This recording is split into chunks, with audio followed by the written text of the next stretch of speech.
ಈ ಭೂಮಿಗೆ ಅಸ್ಥಿವಾರ ಹಾಕುವುದು ಮೊದಲೇನೆ ಆದಿ ಸಾಗರದ ಮೇಲೆ ಪವಿತ್ರಾತ್ಮನಾದ ದೇವರು ಆದಿ ಸಾಗರದ ಮೇಲೆ ಚಲಿಸುತ್ತಾ ಇದ್ದಾಗಲೇ, ಆದಿಕಾಂಡ 1ನೇ ಅಧ್ಯಾಯ 1ನೇ ವಾಕ್ಯಕ್ಕಿಂತ ಮುಂಚಿತವಾಗಿ ನಾನು ಮತ್ತು ನೀವು ಆ ದೇವರ ಇಮೇಜ್ನಲ್ಲಿ, ದೇವರ ದೃಷ್ಟಿಯಲ್ಲಿ, ದೇವರ ಸ್ವರೂಪದಲ್ಲಿ, ದೇವರ ಲೆಕ್ಕದಲ್ಲಿ ಆಲ್ರೆಡಿ ನಾವಿದ್ದೆವು. ಸಮಯ ಬಂದಾಗ ದೇವರು ಏನ್ ಮಾಡ್ತಾ ಇದ್ದಾನೆ, ಹೋಗಿ ಹಿಡ್ಕೊಂಡು ಎಳ್ಕೊಂಡು ಬರ್ತಾ ಇದ್ದಾನಂತೆ. ಬರ್ಲೇ ನೀನಂತಂದೇಳಿ. ಆಮೆನ್. ವಾಕ್ಯ ಹೇಳ್ತಿದೆ ನೋಡಿ, ನನ್ನನ್ನು ಕಳಿಸಿಕೊಟ್ಟಂತ ತಂದೆಯು ಎಳೆದ ಹೊರತು ಯಾವನು, ಹೇಳ್ರಿ ಒಂದ್ಸರಿ. ಸಿಂಗಲ್ ವರ್ಡ್ ಇದೆ ನೋಡ್ರಿ. ಯಾರೂ ಅಲ್ಲ, ಯಾವನು ಕೂಡ, ಒಬ್ಬ ವ್ಯಕ್ತಿ ಕೂಡ ನಾವು ದೇವ್ರ ಸನ್ನಿಧಾನಕ್ಕೆ ನಾವು ಬರ್ಲಿಕ್ಕೆ ಸಾಧ್ಯ ಇಲ್ಲ. ಒಂದು ವೇಳೆ ಇವತ್ತು ನಾವು ದೇವ್ರ ಸನ್ನಿಧಾನಕ್ಕೆ ನಾವು ಬಂದಿದ್ದೇವೆ ಅಂತಂದ್ರೆ ನಿಜವಾಗಿಯೂ ನಮ್ಮಂತ ಭಾಗ್ಯವಂತರ ಯಾರು ಇಲ್ಲ ರೀ, ನಮ್ಮಂತ ಅದೃಷ್ಟವಂತರ ಯಾರು ಇಲ್ಲ ರೀ. ಜಸ್ಟ್ ಥಿಂಕ್ ಮಾಡಿ, ಯಾಕೆ ದೇವರು ನಮ್ಮನ್ನು ನೆನೆಸ್ಬೇಕು? ಇವತ್ತಿನ ಕೀರ್ತನೆಯಲ್ಲಿ ಓದಿದ್ವಲ್ಲ, ದೇವರು ನಮ್ಮನ್ನ ನೀನು ಯಾಕೆ ನೆನೆಸ್ಬೇಕು? ನಾವು ದೇವ್ರು ಯಾಕೆ ನೆನೆಸ್ಬೇಕ್ರಿ? ಈ ಜಗತ್ತನ್ನ, ಪ್ರಪಂಚವನ್ನ ನೋಡ್ಬೇಕಾದ್ರೆ, ಒಂದೊಂದು ನಕ್ಷತ್ರಗಳನ್ನ ನೋಡ್ಬೇಕಾದ್ರೆ ಆತನಿಗೆ ಸಂತೋಷ ಇಲ್ಲ. ಒಂದೊಂದು ಸೃಷ್ಟಿಗಳನ್ನ ಆತನು ಉಂಟು ಮಾಡಿದ್ದಾನೆ, ಸಂತೋಷ ಇಲ್ಲ. ಒಂದೊಂದು ಹೂವುಗಳನ್ನ ಆತನು ಉಂಟು ಮಾಡಿದ್ದಾನೆ, ಆತನಿಗೆ ಸಂತೋಷ ಇಲ್ಲ. ಒಂದೊಂದು ಹಣ್ಣುಗಳನ್ನ ದೇವರು ಉಂಟು ಮಾಡಿದ್ದಾನೆ, ಸಂತೋಷವಿಲ್ಲ ಆತನಿಗೆ. ಆದರೆ ದೇವರು ಸಂತೋಷ ಪಡೋದು, ಒಬ್ಬ ಪಾಪಿಯು ದೇವರು ಕರೆಯುವಾಗ ದೇವರ ಕಡೆಗೆ ತಿರುಗಿಕೊಂಡು ದೇವರ ಸನ್ನಿಧಾನದಲ್ಲಿ ನಿಲ್ಲುವಂಥ ವಿಷಯದಲ್ಲಿ ದೇವರು ಎಷ್ಟೋ ಸಂತೋಷವುಳ್ಳವನಾಗಿದ್ದಾನೆ. ಆಮೆನ್. ಇವತ್ತು ನಾನು ನೀನು ಸಭೆಯನ್ನು ಗೌರವಿಸಿ ದೇವರ ಸನ್ನಿಧಾನದಲ್ಲಿ ಇದ್ದೀವಿ ಅಂದ್ರೆ ಇದು ಏನ್ ತೋರಿಸ್ತೈತೆ ಅಂದ್ರೆ ನಾವು ದೇವರನ್ನು ಸಂತೋಷ ಪಡಿಸ್ತಾ ಇದ್ದೇವೆ. ಹಲ್ಲೆಲೂಯಾ. ನಾವು ದೇವರನ್ನು ಸಂತೋಷ ಪಡೋದಕ್ಕೋಸ್ಕರ ದೇವರ ಸನ್ನಿಧಾನದಲ್ಲಿ ನಾವು ಇದ್ದೇವೆ. ದೇವರ ಸಂತೋಷವೇ ನಮ್ಮ ಬಲವಾಗಿದೆ. ದೇವ್ರ ವಾಕ್ಯ ಹೇಳ್ತಿದ್ದ, the joy of the lord is our strength. ದೇವ್ರ ವಾಕ್ಯ ಹೇಳ್ತಿದೆ, ದೇವರ ಸಂತೋಷವೇ ನಮ್ಮ ಬಲವಾಗಿದೆ. ಇವತ್ತು ನಾವು ಬಲವಾಗಿ ಕ್ರಿಸ್ತನಲ್ಲಿ ನಾವು ನೆಲೆ ಊರಿ ನಿಲ್ಬೇಕಾದ್ರೆ, ಇವತ್ತು ನಾವು ಕ್ರಿಸ್ತನ ಬಳಿಯಲ್ಲಿ ಇದ್ದೇವೆ ಅಂದ್ರೆ ದೇವರು ನಮ್ಮನ್ನು ಎಳೆದು ತಂದಿದ್ದಾನೆ. ಒಂದ್ಸರಿ ಹೇಳ್ತೀರಾ ಬಲಗೈನೈತಿ, ಸ್ವಾಮಿ ನನ್ನನ್ನು ಎಳೆದು ತಂದಿದ್ದಾನೆ. ನಿಮ್ಮ ಪಕ್ಕದವ್ರಿಗೆ ನೋಡಿ ಹೇಳ್ರಿ, ಅವರಿಗೆ ಹಿಂಗ್ ಶೇಕ್ ಮಾಡಿ ಹೇಳ್ರಿ ಅವರಿಗೆ, ದೇವ್ರು ನಿನ್ನನ್ನು ಎಳೆದು ತಂದಿದ್ದಾನೆ. ಹೆಂಗ್ ತಂದಿದ್ದಾನೆ ದೇವ್ರು? ನಮ್ಮನ್ನ ಎಳೆದು ತಂದಿದ್ದಾನೆ. ನಮಗೆ ಇಷ್ಟ ಇತ್ತೋ ಇಲ್ಲೋ ಗೊತ್ತಿಲ್ಲ, ಆದ್ರೆ ದೇವ್ರಿಗೆ ಇಷ್ಟ ಇದೆ. ನಮಗೆ ಬರ್ಲಿಕ್ಕೆ ಪರಿಸ್ಥಿತಿಗಳು ನಮ್ಗೆ ದೇವ್ರು ಏನೂ ನೋಡ್ಲಿಲ್ಲ, ಇವನ ಹಿನ್ನೆಲೆ ನೋಡ್ಲಿಲ್ಲ, ಇವನ್ ಜಾತಿ, ಕುಲ, ಭಾಷೆ, ಇವನ್ ಸ್ಟ್ರೆಂತ್, ಇವನ್ ಸಾಮರ್ಥ್ಯ, ಓಕೆ, ಇವನ್ ಟ್ಯಾಲೆಂಟ್, ಇವನ್ ಮೇಲಿದ್ದ ಹಣ, ಇವನ್ ಮೇಲೆ ಇದ್ದಂತ ಯಾವುದನ್ನು ದೇವ್ರು ನೋಡ್ಲಿಲ್ಲ ರೀ. ಯಾವುದನ್ನ ದೇವ್ರು ನೋಡ್ಲಿಲ್ಲ. ಒಂದೇ ಒಂದು ದೇವ್ರು ನೋಡಿದ್ದೇನೆಂದ್ರೆ, ಜೋನಾಥನ್ ಪರಲೋಕದಲ್ಲಿ ನಿಲ್ಬೇಕು, ರವಿ ದೇವ್ರ ಸನ್ನಿಧಾನದಲ್ಲಿ ನಿಲ್ಬೇಕು. ಆಮೇನ್. ದ ಎಂಡ್ ವಿಷನ್ ಅಂತಂದು ಹೇಳಿದೆ ದೇವ್ರ ವಾಕ್ಯದಲ್ಲಿ. ಎಂಡ್ ವಿಷನ್ ಮೀನ್ಸ್ ಅಂತ್ಯ ದರ್ಶನ. ಕಡೆ ಕಾಲದ ಅಂತ್ಯ ದರ್ಶನದಲ್ಲಿ ಪರಲೋಕದಲ್ಲಿ ದೇವರ ರಾಜ್ಯದ ಮುಂದೆ, ಸಿಂಹಾಸನದ ಮುಂದೆಯೂ, ಯಜ್ಞದ ಕುರಿಯಾದಾತನ ಮುಂದೆಯೂ ನಿಲುವಂಗಿನ ತೊಟ್ಟುಕೊಂಡು ಕೈಯಲ್ಲಿ ಖರ್ಜೂರಗಳನ್ನು ಹಿಡ್ಕೊಂಡು, ಸ್ವಾಮಿ ನಾನು ಎಳೆದು ತಂದೆ, ನನ್ನ ರಕ್ಷಣೆ ಉಂಟಾದಕ್ಕಾಗಿ ನಿನಗೆ ಸ್ತೋತ್ರ ಎಂಬುದಾಗಿ ನಾನು ನೀನು ಹೇಳಬೇಕು. ಅದಕ್ಕೋಸ್ಕರ ದೇವರು ಎಳೆದು ತನ್ನ ಸಭೆಯಲ್ಲಿ ದೇವರು ನಮ್ಮ ನಿಲ್ಲಿಸಿದ್ದಾನೆ. ಆಮೆನ್. ಓಹ್, ನಾವು ಎಷ್ಟು ಧನ್ಯರ ರೀ. ಲೋಕದಲ್ಲಿರುವಂಥದ್ದು ಎಲ್ಲದೂ ಕೂಡ ಗತಿಸಿ ಹೋಗ್ತಾ ಇದೆ. ಎಲ್ಲ ಗತಿಸಿ ಹೋಗೋದ್ರ ಮಧ್ಯದಲ್ಲಿ ಸಾಮ್ರಾಜ್ಯಗಳು ಗತಿಸಿ ಹೋಗ್ತದೆ, ಹಣ ಗತಿಸಿ ಹೋಗ್ತದೆ, ಬಂಗಾರ ಗತಿಸಿ ಹೋಗ್ತದೆ, ಅಡು ಆಸ್ತಿ ಗತಿಸಿ ಹೋಗ್ತದೆ. ನಾವು ಮಣ್ಣಿಗೆ ಸೇರ್ಬೇಕಾದ್ರೆ ಯಾರೂ ನಮ್ಮ ಜೊತೆಗೆ ಬರೋದಿಲ್ಲ. ನಮ್ಮ ಜೊತೆಗೆ ಬರೋದು ಒಂದೇ ಒಂದು ಬಾಕ್ಸ್ ಮಾತ್ರ. ನಮ್ಮ ಜೊತೆಗೆ ಬರೋದು ಒಂದೇ ಒಂದು ಅವರು ಹಾಕಿದ ಒಂದು ಹೂನಾರ. ನಮ್ಮ ಜೊತೆಗೆ ಬರೋದು ಒಂದೇ ಒಂದು ಅವ್ರು ಹಾಕಿದ ಬಟ್ಟೆ. ಅದು ಸ್ವಲ್ಪ ದಿವಸ ಆಗಿದ್ಮೇಲೆ ಮಣ್ಣಿಗೆ ಮಣ್ಣಾಗಿ ಹೋಗ್ಬಿಡ್ತಿದೆ. ಸುಂದರವಾಗಿ ಇಟ್ಕೊಂಡಂತ ಈ ಶರೀರ ಕೂಡ ಒಂದು ದಿನ ಮಣ್ಣಿಗೆ ಮಣ್ಣಾಗಿ ಹೋಗ್ಬಿಡ್ತದೆ. ಆದರೆ ದೇವರು ರಕ್ಷಿಸಿದಂಥ ನಮ್ಮ ಆತ್ಮವು ದೇವರ ಸನ್ನಿಧಾನದಲ್ಲಿ ನಿತ್ಯ ಜೀವದಲ್ಲಿ ಸದಾ ಕಾಲ ನಿಲ್ಲುವಂಥದ್ದಾಗಿರ್ತದೆ. ವಾಕ್ಯ ಹೇಳ್ತಿದೆ, ದೇವರು ಇವತ್ತು ನಮ್ಮನ್ನು ಎಳೆದಿದ್ದಾನ್ರಿ. ಆಮೇನ್. ಥ್ಯಾಂಕ್ ಯು ಮಾ. ಈಗ ಹಾಗಾದ್ರೆ ದೇವರು ಇವತ್ತು ನಮ್ಮನ್ನು ತಂದು ತನ್ನ ಸನ್ನಿಧಾನದಲ್ಲಿ ಇವತ್ತು ದೇವರು ನಮ್ಮನ್ನು ಇಟ್ಟಿದ್ದಾನಂದ್ರೆ, ಅಲ್ಲಿ ಹೋದ್ರೆ ದೇವ್ರ ವಾಕ್ಯ ಹೇಳ್ತಿದೆ ಹೇಗಂದ್ರೆ, ಯಾಕೆ ನಾವು ದೇವ್ರ ಸನ್ನಿಧಾನದಲ್ಲಿ ದೇವ್ರ ನಮ್ಮನ್ನು ಎಳೆದು ತಂದು ನಿಲ್ಲಿಸಿದ್ದಾನೆ? ವೈ? ನಾವು ಪ್ರೀತಿಯಲ್ಲಿ ನಡೆದು, ದೇರ್ ಇಸ್ ಒನ್ ಪರ್ಪಸ್. ಅಲ್ಲಿ ಒಂದು ಉದ್ದೇಶ ಇದೆ. ಕರ್ತನ ಸನ್ನಿಧಾನದಲ್ಲಿ ಇವತ್ತು ನಾನು ನೀವು ಇವತ್ತು ದೇವ್ರ ಸನ್ನಿಧಾನದಲ್ಲಿ ಇದೆ ಅಂದ್ರೆ ದೇರ್ ಇಸ್ ಒನ್ ಪರ್ಪಸ್. ಇಲ್ಲಿ ಒಂದು ಉದ್ದೇಶ ಇದೆ. ಏನಂದ್ರೆ, ನಾವು ದೇವ್ರ ಜೊತೆಗೆ ದೇವ್ರ ತಂದು ನಿಲ್ಲಿಸಿದ್ದಾನೆ. ಈಗ ನಾವು ದೇವ್ರ ಜೊತೆ ನಾವು ನಡಿಬೇಕಾಗಿದ್ದಾರೆ. ಆಮೆನ್. ದೇವರೊಂದು ಎತ್ತರವಾದ ಸ್ಥಾನದಲ್ಲಿ ಇವತ್ತು ದೇವರು ತಮ್ಮ ತಂದು ನಿಲ್ಲಿಸಿದ್ದಾನೆ. ಇವತ್ತು ಒಂದು ಎತ್ತರವಾದ ಸ್ಥಳದಲ್ಲಿ ನೀವು ಇವತ್ತು ಕುತ್ಕೊಂಡಿದ್ದೀರಾ. ದೇವರ ಆಲೋಚನೆಯಲ್ಲಿ ನೀವು ಕುತ್ಕೊಂಡಿದ್ದೀರಾ. ದೇವರ ಉದ್ದೇಶದಲ್ಲಿ ನೀವು ಕುತ್ಕೊಂಡಿದ್ದೀರಾ. ದೇವರ ಸಂಕಲ್ಪದಲ್ಲಿ ದೇವರು ನೀವು ಕುತ್ಕೊಂಡಿದ್ದೀರಾ. ಈಗ ಇನ್ನೊಂದು ನೀವು ಮಾಡ್ಬೇಕಾಗಿರೋ ಕೆಲಸ ಅಂದ್ರೆ ದೇವರ ಜೊತೆ ನೀವು ನಡಿಬೇಕಾಗಿದೆ ರೀ. ಆತನ ವಾಕ್ಯಗಳನ್ನು ಹಿಡ್ಕೊಂಡು ನಾವು ನಡಿಬೇಕಾಗಿದೆ. ನಿಮ್ಮ ಪ್ರಯಾಣದಲ್ಲಿ ನಾನು ಮಾತಾಡ್ತೀನಿ, ಎಲ್ಲರೂ ಕೇಳಿಸ್ಕೊಡ್ರಿ. ನಿಮ್ಮ ಪ್ರಯಾಣದಲ್ಲಿ ನೀವು ಒಬ್ರೇ, ಯಾರು ನಿಮ್ ಜೊತೆ ಬರೋದಿಲ್ಲ. ಯಾರು ನಿಮ್ ಜೊತೆ ಬರೋದಿಲ್ಲ. ನೀವು ಒಬ್ರೇ ದೇವರ ಜೊತೆ ನೀವು ನಡಿಬೇಕಾಗಿದೆ. ದೇವರು ಒಬ್ರೇ, ಆತನ ನಮ್ಮ ಜೊತೆಲಿ ಆತನ ನಡಿಲಿಕ್ಕೆ ಸಿದ್ಧನಾಗಿದ್ದಾನ್ರಿ.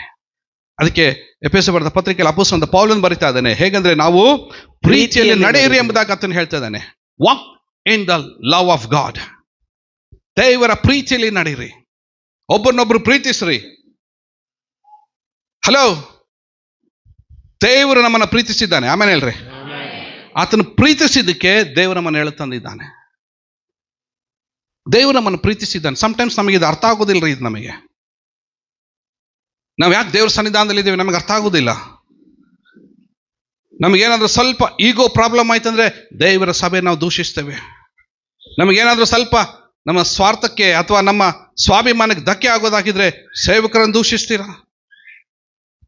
ಸ್ವಲ್ಪ ನಿಮ್ಮ ಸ್ವಾಭಿಮಾನಕ್ಕೆ ಏನಾದ್ರು ಧಕ್ಕೆ ಬಂತಂದ್ರೆ ಹೆದರ್ಸ್ತೀರಾ, ನಾನು ಸಭೆ ಬಿಟ್ಟು ಹೋಗ್ತೀನಿ, ನಾನು ಚರ್ಚಿಗೆ ಬರಲ್ಲ. ನಾನು ಯಾರಿಗೆ ಹೆದರ್ಸ್ತೀರಾ?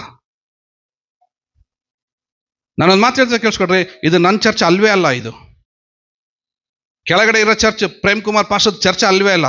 ವಾಕ್ಯ ಹೇಳ್ತಿದೆ, ಅಪೊಸ್ತಲರು ಬರೆದ ಕೃತ್ಯ 28ನೇ ಅಧ್ಯಾಯ 20ನೇ ವಾಕ್ಯದಲ್ಲಿ ಹೀಗೆ ಬರೆಯಲ್ಪಟ್ಟಿದೆ. ಏನಂತೆ? ಯೇಸು ಸ್ವಾಮಿ ತನ್ನ ಸ್ವಂತ ರಕ್ತದಿಂದ ಸಂಪಾದಿಸಿಕೊಂಡ ಸಭೆ. ಈ ಸಭೆಗೆ ಆತನ ಕುರುಬನಾಗಿದ್ದಾನೆ, ಈ ಸಭೆಗೆ ಆತನ ತಲೆಯಾಗಿದ್ದಾನೆ, ಈ ಸಭೆಯಲ್ಲಿ ಪವಿತ್ರಾತ್ಮನ ಕಳಿಸಿದ್ದಾನೆ, ಈ ಸಭೆಯಲ್ಲಿ ದೇವರ ಆರಾಧನೆ ಇದೆ. ನಾನೊಬ್ಬ ಜಸ್ಟ್ ಆತನ ಸೇವೆ ಮಾಡುವಂತ, ನಿಮ್ಮೆಲ್ಲರ ಸೇವೆ ಮಾಡುವಂತ ಸೇವಕ ಅಷ್ಟೇ. ದೇವ್ರು ಮಾತನಾಡೋ ಸಂಗತಿ ಏನಂದ್ರೆ, ದೇವರ ಸಭೆನ ಎಷ್ಟು ನಾವು ಗೌರವಿಸ್ತೇವೋ ಆ ಪ್ರೀತಿ ನಮ್ಮ ಒಳಗಡೆ ಶಾಶ್ವತವಾಗಿ ಉಳಿತಿದೆ. ದೇವರ ಪ್ರೀತಿ ನಮ್ಮ ಒಳಗಡೆ ಇರ್ತದೆ. ನಾನು ಮಾತು ಹೇಳ, ಎಷ್ಟು ನಾವು ದೇವರ ಸಭೆಯನ್ನು ಅಲಕ್ಷಿಸ್ತೇವೋ ಅಷ್ಟೇ ಶಾಪದ ಬುತ್ತಿಯನ್ನು ಕಟ್ಕೊಂಡು ಬರ್ತೀರಾ. ನೀವು ತಿನ್ಲೇಬೇಕು ಅದನ್ನ. ಒಂದು ಸಾರಿ ಆ ಕರ್ಸ್ ಅನ್ನೋದು ಒಂದ್ಸತಿ ನಿಮಗೆ ಹೊಡಿತು ಅಂದ್ರೆ, ಆ ಮುಳ್ಳು ಹೊಡಿತು ಅಂದ್ರೆ, ಆ ಶಾಪದ ಮುಳ್ಳು ನಿಮ್ಮನ್ನು ಚುಚ್ಚುತ್ತು ಅಂತಂದ್ರೆ, ಯಾವ ಪಾಸ್ಟ್ರೂ ಇರಲ್ಲ, ಯಾವ ವಾಕ್ಯನೂ ಇರೋದಿಲ್ಲ, ಏನಿರಲ್ಲ. ನೀವು ಒಬ್ಬರೇ ಅದನ್ನು ಅನುಭವಿಸ್ಬೇಕು. ನೀವು ಒಬ್ಬರೇ ಅನುಭವಿಸ್ಬೇಕು ಅದನ್ನ. ಕಣ್ಣೀರಿನ ದಿನಮಾನಗಳು ಬರಬೇಕಾದ್ರೆ ಎಷ್ಟೋ ರಾತ್ರಿ ನಿಮಗೆ ನಿದ್ದೆ ಇರೋದಿಲ್ಲ. ಎಂಥ ಮೃಷ್ಟಾನ್ನ ಭೋಜನ ಬಿರಿಯಾನಿ ತಂದಿಟ್ರೂ ಕೂಡ ನಿಮಗೆ ತಿನ್ಲಿಕ್ಕೆ ಬಾಯಿ ಇರೋದಿಲ್ಲ. ನಿಮಗೆ ಬಂದ್ರೆ ತೊಂದರೆ ಇಲ್ಲ ರೀ. ಆ ಕರ್ಸ್ ನಿಮ್ಮ ಮಕ್ಕಳ ಮೇಲೆ ಏನಾದ್ರು ಬಂದು ಆ ಮಕ್ಕಳು ಒದ್ದಾಡೋದನ್ನ ನೀವು ನೋಡಿದ್ರೆ ಕರಳು ಹಿಂಡಿ ಬರ್ತದೆ ರೀ. ವಾಕ್ಯ ಹೇಳ್ತಿದೆ, ನಾವು ಪ್ರೀತಿಯಲ್ಲಿ ನಡೆದು ಆತನ ಸನ್ನಿಧಿಯಲ್ಲಿ ಹೆಂಗಿರ್ಬೇಕಂತೆ ನಾವು ಪರಿಶುದ್ಧರು. ಆ ಪ್ರೀತಿ ಜೊತೆಗೆ ನಮ್ಗೆ ಇನ್ನೊಂದು ಬೇಕಾಗಿದೆ ದೇವರ ಸನ್ನಿಧಾನದಲ್ಲಿ, ದ ಹೋಲಿನೆಸ್. ಪರಿಶುದ್ಧರು, ದೋಷವಿಲ್ಲದವರು ಆಗಿರಬೇಕೆಂದು ನಮ್ಮನ್ನು ಜಗದುತ್ಪತ್ತಿಗೆ ಮುಂಚೆ ಕ್ರಿಸ್ತನಲ್ಲಿ ಆರಿಸಿಕೊಂಡನು. ವಾಕ್ಯ ಕ್ಲೀನ್ ಆಗಿ ಬರ್ದಿದೆ. ನಾನು ಅವಾಗಲೇ ಹೇಳಿದೆ, ಈ ಜಗತ್ತನ್ನ ದೇವರು ಉಂಟು ಮಾಡೋದಕ್ಕಿಂತ ಮುಂಚೆ ದೇವರು ನಮ್ಮನ್ನು ಆರಿಸಿಕೊಂಡಿದ್ದಾನೆ. ಆರಿಸಿಕೊಂಡಂತ ದೇವರು ಸಮಯ ಬರಬೇಕಾದ್ರೆ ಹೇಳ್ಕೊಂಡು ಬಂದಿದ್ದಾನೆ ನಮ್ಮನ್ನ. ನಾನು ಮಾತು ಹೇಳ್ತೀನಿ ನೋಡ್ರಿ. ಈಗ ಜೋನ ನಾನು ಏನ್ ಮಾಡಿದೆ ಇಲ್ಲಿ? ಜೋನ ಏನ್ ಮಾಡಿದೆ? ನಾನು ಹೇಳ್ಕೊಂಡು ನಾನು ದೇವ್ರ ಸನ್ನಿಧಾನದಲ್ಲಿ ನಿಲ್ಸಿದೆ ಅಂದ್ರೆ, ಈಗ ಜಸ್ಟ್ ಥಿಂಕ್ ಮಾಡಿ, ಎಲ್ಲ ನನ್ನ ಕಡೆ ನೋಡ್ರಿ, ನಿದ್ದೆ ಮಾಡೋರು ಕೂಡ ನೋಡ್ರಿ ನನ್ನ ಕಡೆ 5 ನಿಮಿಷ.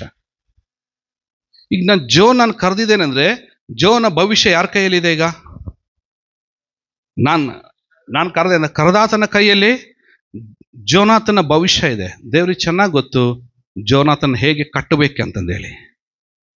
ದೇವ್ರಿಗೆ ಚೆನ್ನಾಗಿ ಗೊತ್ತು ಜೋನಾತನ ಭವಿಷ್ಯ ಹೇಗೆ ರೂಪಿಸಬೇಕು, ಹೇಗಾದ್ರೆ ಎಂಡ್ ಆಗಬೇಕು, ಎವ್ರಿಥಿಂಗ್ ಎಲ್ಲದೂ ಕೂಡ ಆತನ ಪ್ರತಿ ದಿನಮಾನಗಳ ಒಂದೊಂದು ದಿನನೂ ಕೂಡ ದೇವರ ಎಣಿಕೆಯಲ್ಲಿ ಎಷ್ಟೋ ಗೌರವವಾಗಿರುವಂಥ ಸಂಗತಿ ಆಗಿದೆ. ದೇವ್ರಿಗೆ ಚೆನ್ನಾಗಿ ಗೊತ್ತಿದೆ ಜೋನಾತನ ಹೇಗೆ ನಾನು ಕಟ್ಟಬೇಕೆಂಬುದಾಗಿ. ಹಲ್ಲೆಲೂಯ. ಎಲ್ಲಿ ನಿಲ್ಸ್ಕೊಳ್ಳಿಕ್ಕೆ ನಾನು ಇಷ್ಟಪಡ್ತೀನಿ? ನನ್ನ ಪಕ್ಕದಲ್ಲಿ ನಾನು ನಿಲ್ಲಕ್ಕೆ ಇಷ್ಟಪಡ್ತೀನಿ. I know where you should walk. ಇದನ್ನೆಲ್ಲ ನಡಿಬೇಕು, ಹೇಗೆ ಜೀವಿಸ್ಬೇಕು, ದೇವ್ರಿಗೆ ಚಂದ ಗೊತ್ತು, ಎಲ್ಲ ಗೊತ್ತು ದೇವರಿಗೆ ಚೆನ್ನಾಗಿ. ದೇವರಿಗೆ ಗೊತ್ತು. God knows everything. Amen. God knows everything. ದೇವ್ರಿಗೆ ಎಲ್ಲ ಚೆನ್ನಾಗಿ ಗೊತ್ತಿದೆ ರೀ. ಈತನ ಭವಿಷ್ಯ ಏನಿದೆ ದೇವ್ರಿಗೆ. ನಾನು ಮೊದಲೇ ಹೇಳಿದೆ, ನಾನು ಇನ್ನೊಂದ್ಸತಿ ಹೇಳ್ತೀನಿ ಕೇಳಿಸ್ಕೊಡ್ರಿ. ಈತನ ಜಾತಿ ನೋಡಿ ದೇವ್ರು ಕರೀಲಿಲ್ಲ, ಈತನ ಕುಲ ನೋಡಿ ಕರೀಲಿಲ್ಲ. ಆದ್ರೆ ದರಿದ್ರ ಅಂತ ನಾವು ಜಾತಿ ನೋಡ್ತಾ ಇದ್ದೀವಿ. ನಮ್ಮ ತಲೆಗೆ ಬುದ್ಧಿ ಇಲ್ಲ ರೀ. ನಾವು ನಮ್ಮ ಸ್ಟೇಟಸ್ನ ನಾವು ನೋಡ್ತಾ ಇದ್ದೀವಿ. ದೇವ್ರು ಕಟ್ಟಬೇಕಾದ್ರೆ ಮನುಷ್ಯ ಅಡ್ಡ ಬರ್ತಾ ಇದ್ದಾನೆ. ಹಾಗಾದ್ರೆ ದೇವ್ರು ಕರಿಬಾರ್ದಾಗಿತ್ತಲ್ಲ? ಪರಲೋಕದಲ್ಲಿ ಯಾಕೆ ಬೈಬಲಲ್ಲಿ ಬರೆದಿದೆ, ಸಕಲ ಕುಲ ಭಾಷೆ ಪ್ರಜೆ ಜನಾಂಗಗಳು ಎಲ್ಲರೂ ಕೂಡ ದೇವ್ರ ಸನ್ನಿಧಾನದಲ್ಲಿ ಇರೋದು. ಯಾವುದಾದ್ರೂ ದೋಷ ಇಂಥ ದೋಷ ನಮ್ಮ ಒಳಗಡೆ ಆಗಿರೋದಾಗಿದ್ರೆ ಇವತ್ತು ನಾವು ಪಶ್ಚಾತ್ತಾಪ ಪಡಬೇಕಾಗಿದೆ. ಆ ದೋಷಗಳು ಯಾವುದಾದ್ರೂ ಇವತ್ತು ನಮ್ಮ ಒಳಗಡೆ ಇರೋದಾಗಿದ್ರೆ ಇವತ್ತು ನಾವು ಪಶ್ಚಾತ್ತಾಪ ಪಡಬೇಕಾಗಿದೆ. ಸ್ವಾಮಿ, ನಿನ್ನ ಚಿತ್ತಕ್ಕೆ ನಮ್ಮನ್ನು ಒಪ್ಪಿಸ್ತಾ ಇದ್ದೇವೆ. ನಿನ್ನ ಚಿತ್ತ ಇದ್ರೆ ಇದನ್ನು ನಡೆಸು, ನಿನ್ನ ಚಿತ್ತ ಇಲ್ಲದೆ ಇದ್ರೆ ನನ್ನನ್ನು ಕಾಪಾಡು ಅಂತಂದೇಳಿ ಪ್ರಾರ್ಥನೆಯಲ್ಲಿ ನಾವು ಕಾಯಬೇಕಾಗಿದೆ. ದೇವ್ರ ವಾಕ್ಯ ಸ್ಪಷ್ಟವಾಗಿರುತ್ತೆ, ಪ್ರೀತಿಯಲ್ಲಿ ನಾವು ನಡೆಯಿರಿ. ನಾವು ಬಹಳ ದೂರ ನಾವು ಪ್ರಯಾಣ ಮಾಡಿ ಹೋಗ್ಬೇಕಾಗಿದೆ. Hallelujah, thank you. ವಾಕ್ಯ ನಮ್ಮನ್ನು ಸ್ಪಷ್ಟವಾಗಿ ಹೇಳ್ತದೆ, ಪ್ರೀತಿಯಲ್ಲಿ ನಡೆದು ಆತನ ಸನ್ನಿಧಿಯಲ್ಲಿ ಅಂತ ದೇವ್ರ ವಾಕ್ಯ ಹೇಳ್ತದೆ. ಯಾವುದದು ದೇವ್ರ ಸನ್ನಿಧಿ?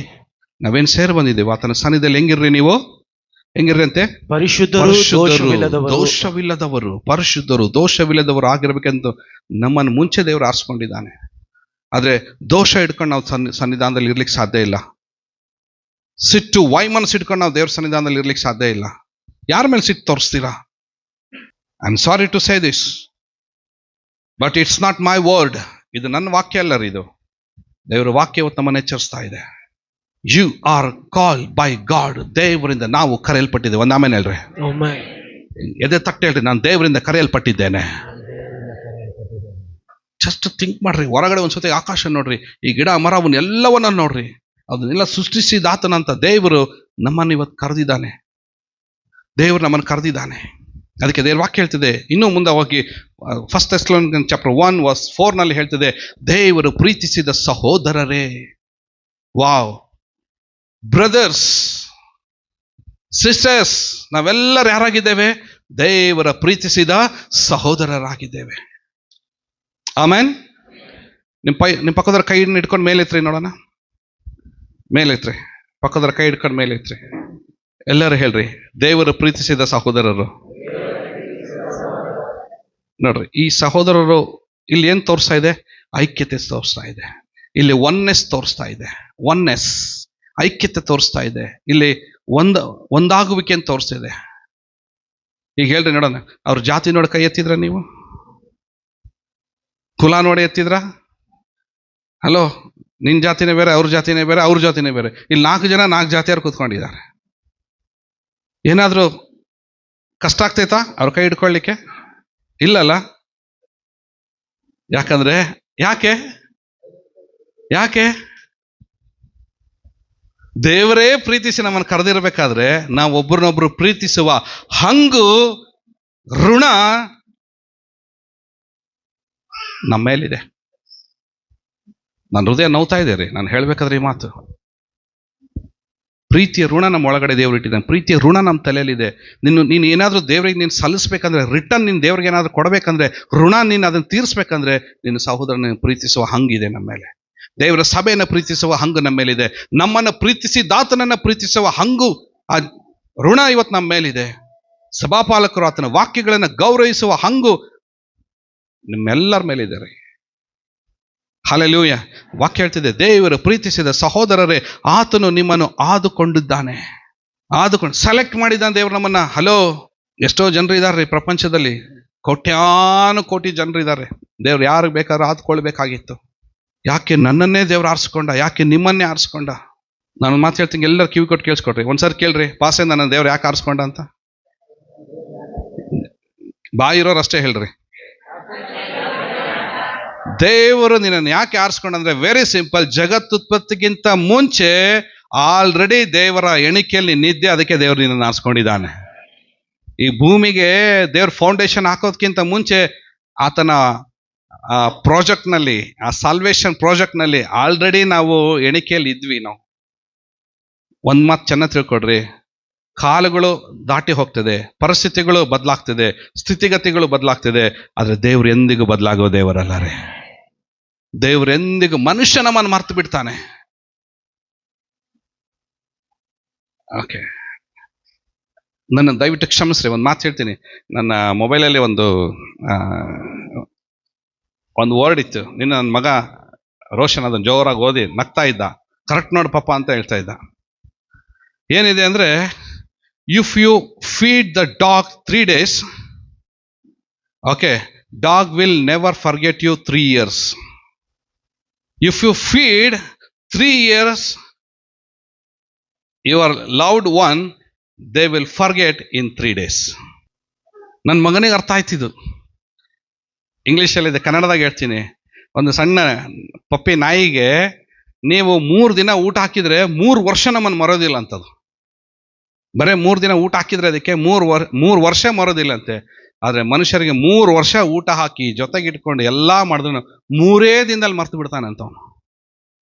ಇದು ಹ್ಯೂಮನ್ ಮೈಂಡ್ ಸೈಕಾಲಜಿ. ಇದು 3 days ಮರ್ತು ಬಿಟ್ಟು ಬಿಡ್ತಾನೆ. ಅವನೇನಾದ್ರೂ ಅವ್ನ ಈಗೋ ನೆಸ್ಸಿಗೆ ಏನಾದ್ರೂ ವಿರುದ್ಧವಾಗಿ ಒಂದು ಮಾತಾಡಿದ್ರೆ ಮುಗದೇ ಹೋಯ್ತು, ರೌದ್ರ ತರ ತಾಳ್ಬಿಡ್ತೀರಂಗೆ. ದೇವರು ಪ್ರೀತಿಸಿದ ಸಹೋದರರೇ, ಆತ ನಿಮ್ಮನ್ನು ಆದುಕೊಂಡಿದ್ದಾನೆ. ರೌದ್ರಾತಾರು ತಾಳುವುದಕ್ಕೋಸ್ಕರ ಅಲ್ಲ, ಸಿಟ್ಟು ಮಾಡೋದಕ್ಕೋಸ್ಕರ ಅಲ್ಲ, ದ್ವೇಷ ಮಾಡೋದಕ್ಕೋಸ್ಕರ ದೇವರು ನಮ್ಮನ್ನು ಆರಿಸ್ಕೊಳ್ಳಿಲ್ಲ. ಬದಲಾಗಿ ಪರಿಶುದ್ಧರನ್ನಾಗಿ, ನಿರ್ದೋಷಿಗಳನ್ನಾಗಿ, ನಿರಪರಾಧಿಗಳನ್ನಾಗಿ ತನ್ನ ಸನ್ನಿಧಾನದಲ್ಲಿ ದೇವರು ಇವತ್ತು ನಮ್ಮನ್ನು ನಿಲ್ಲಿಸಿದ್ದಾನೆ. Hallelujah, hallelujah. ವಾಕ್ಯ ಹೇಳ್ತಿದೆ, ನೀವು 1 Corinthians chapter 1:13 ಹೇಳ್ತಿದೆ, ನೀವು ಕ್ರಿಸ್ತ ಯೇಸುವಿನಲ್ಲಿ ಇರುವುದು. ವಾವ್, ನಾವು ಕ್ರಿಸ್ತನಲ್ಲಿ ನಾವು ಇವತ್ತು ಇದ್ದೇವೆ. ಎಷ್ಟು ಜನ ಯೇಸ್ವಾಮಿ ನಂಬಿದ್ದಾರೆ ಹೇಳ್ರಿ, ಕೈ ಇಲ್ಲಂತ್ರಿ. ಯೇಸ್ವಾಮಿ ದೇವರಂದಾಗ ಎಷ್ಟು ಜನ ಒಪ್ಕೊಳ್ತೀವಲ್ಲ, ನಾವೆಲ್ಲರೂ ಒಪ್ಕೊಳ್ತೀವಿ. ಹಾಗಾದ್ರೆ ಆ ಕ್ರಿಸ್ತನಲ್ಲಿ ಇರುವುದು ಏನಂತೆ? ಆತನಿಂದಲೇ ಕ್ರಿಸ್ತ ಯೇಸು ನಮಗೆ ದೇವರ ಕಡೆಯಿಂದ ಸ್ವಲ್ಪ ಜ್ಞಾನವಂತ ದೇವ್ರು ಕೊಟ್ಟಿದ್ದಾನ್ರಿ. ಸ್ವಾಮಿ ಒಳ್ಳೆ ಇವತ್ತು ನಾವು ಇರೋದಾಗಿದ್ರೆ ಜ್ಞಾನವಂತರಾಗಿರ್ರಿ, ಆಲೋಚಿಸಿರ್ರಿ. ಮತ್ತೆ ಮುಂದೆ ಏನ್ ಹೇಳ್ತಿದೆ? ನೀತಿ ಮಾರ್ಗದಲ್ಲಿ ಇರಲಿ. ನಮ್ಮ ನಡೆ, ನಮ್ಮ ನುಡಿ, ನಮ್ಮ ಕ್ರಿಯೆಗಳೆಲ್ಲ ನೀತಿ ಮಾರ್ಗದಲ್ಲಿ ಹೋಗ್ಲಿ. ಆಮೇಲೆ ನಮ್ಮ ಶುದ್ಧೀಕರಣದಲ್ಲಿ ನಾವು ಮುಂದೆ ಸಾಕ್ಬೇಕಾಗಿದೆ. ದೇವರು ನಮ್ಮನ್ನು ಶುದ್ಧಿಸುವನಾಗಿದ್ದಾನೆ. Amen, hallelujah.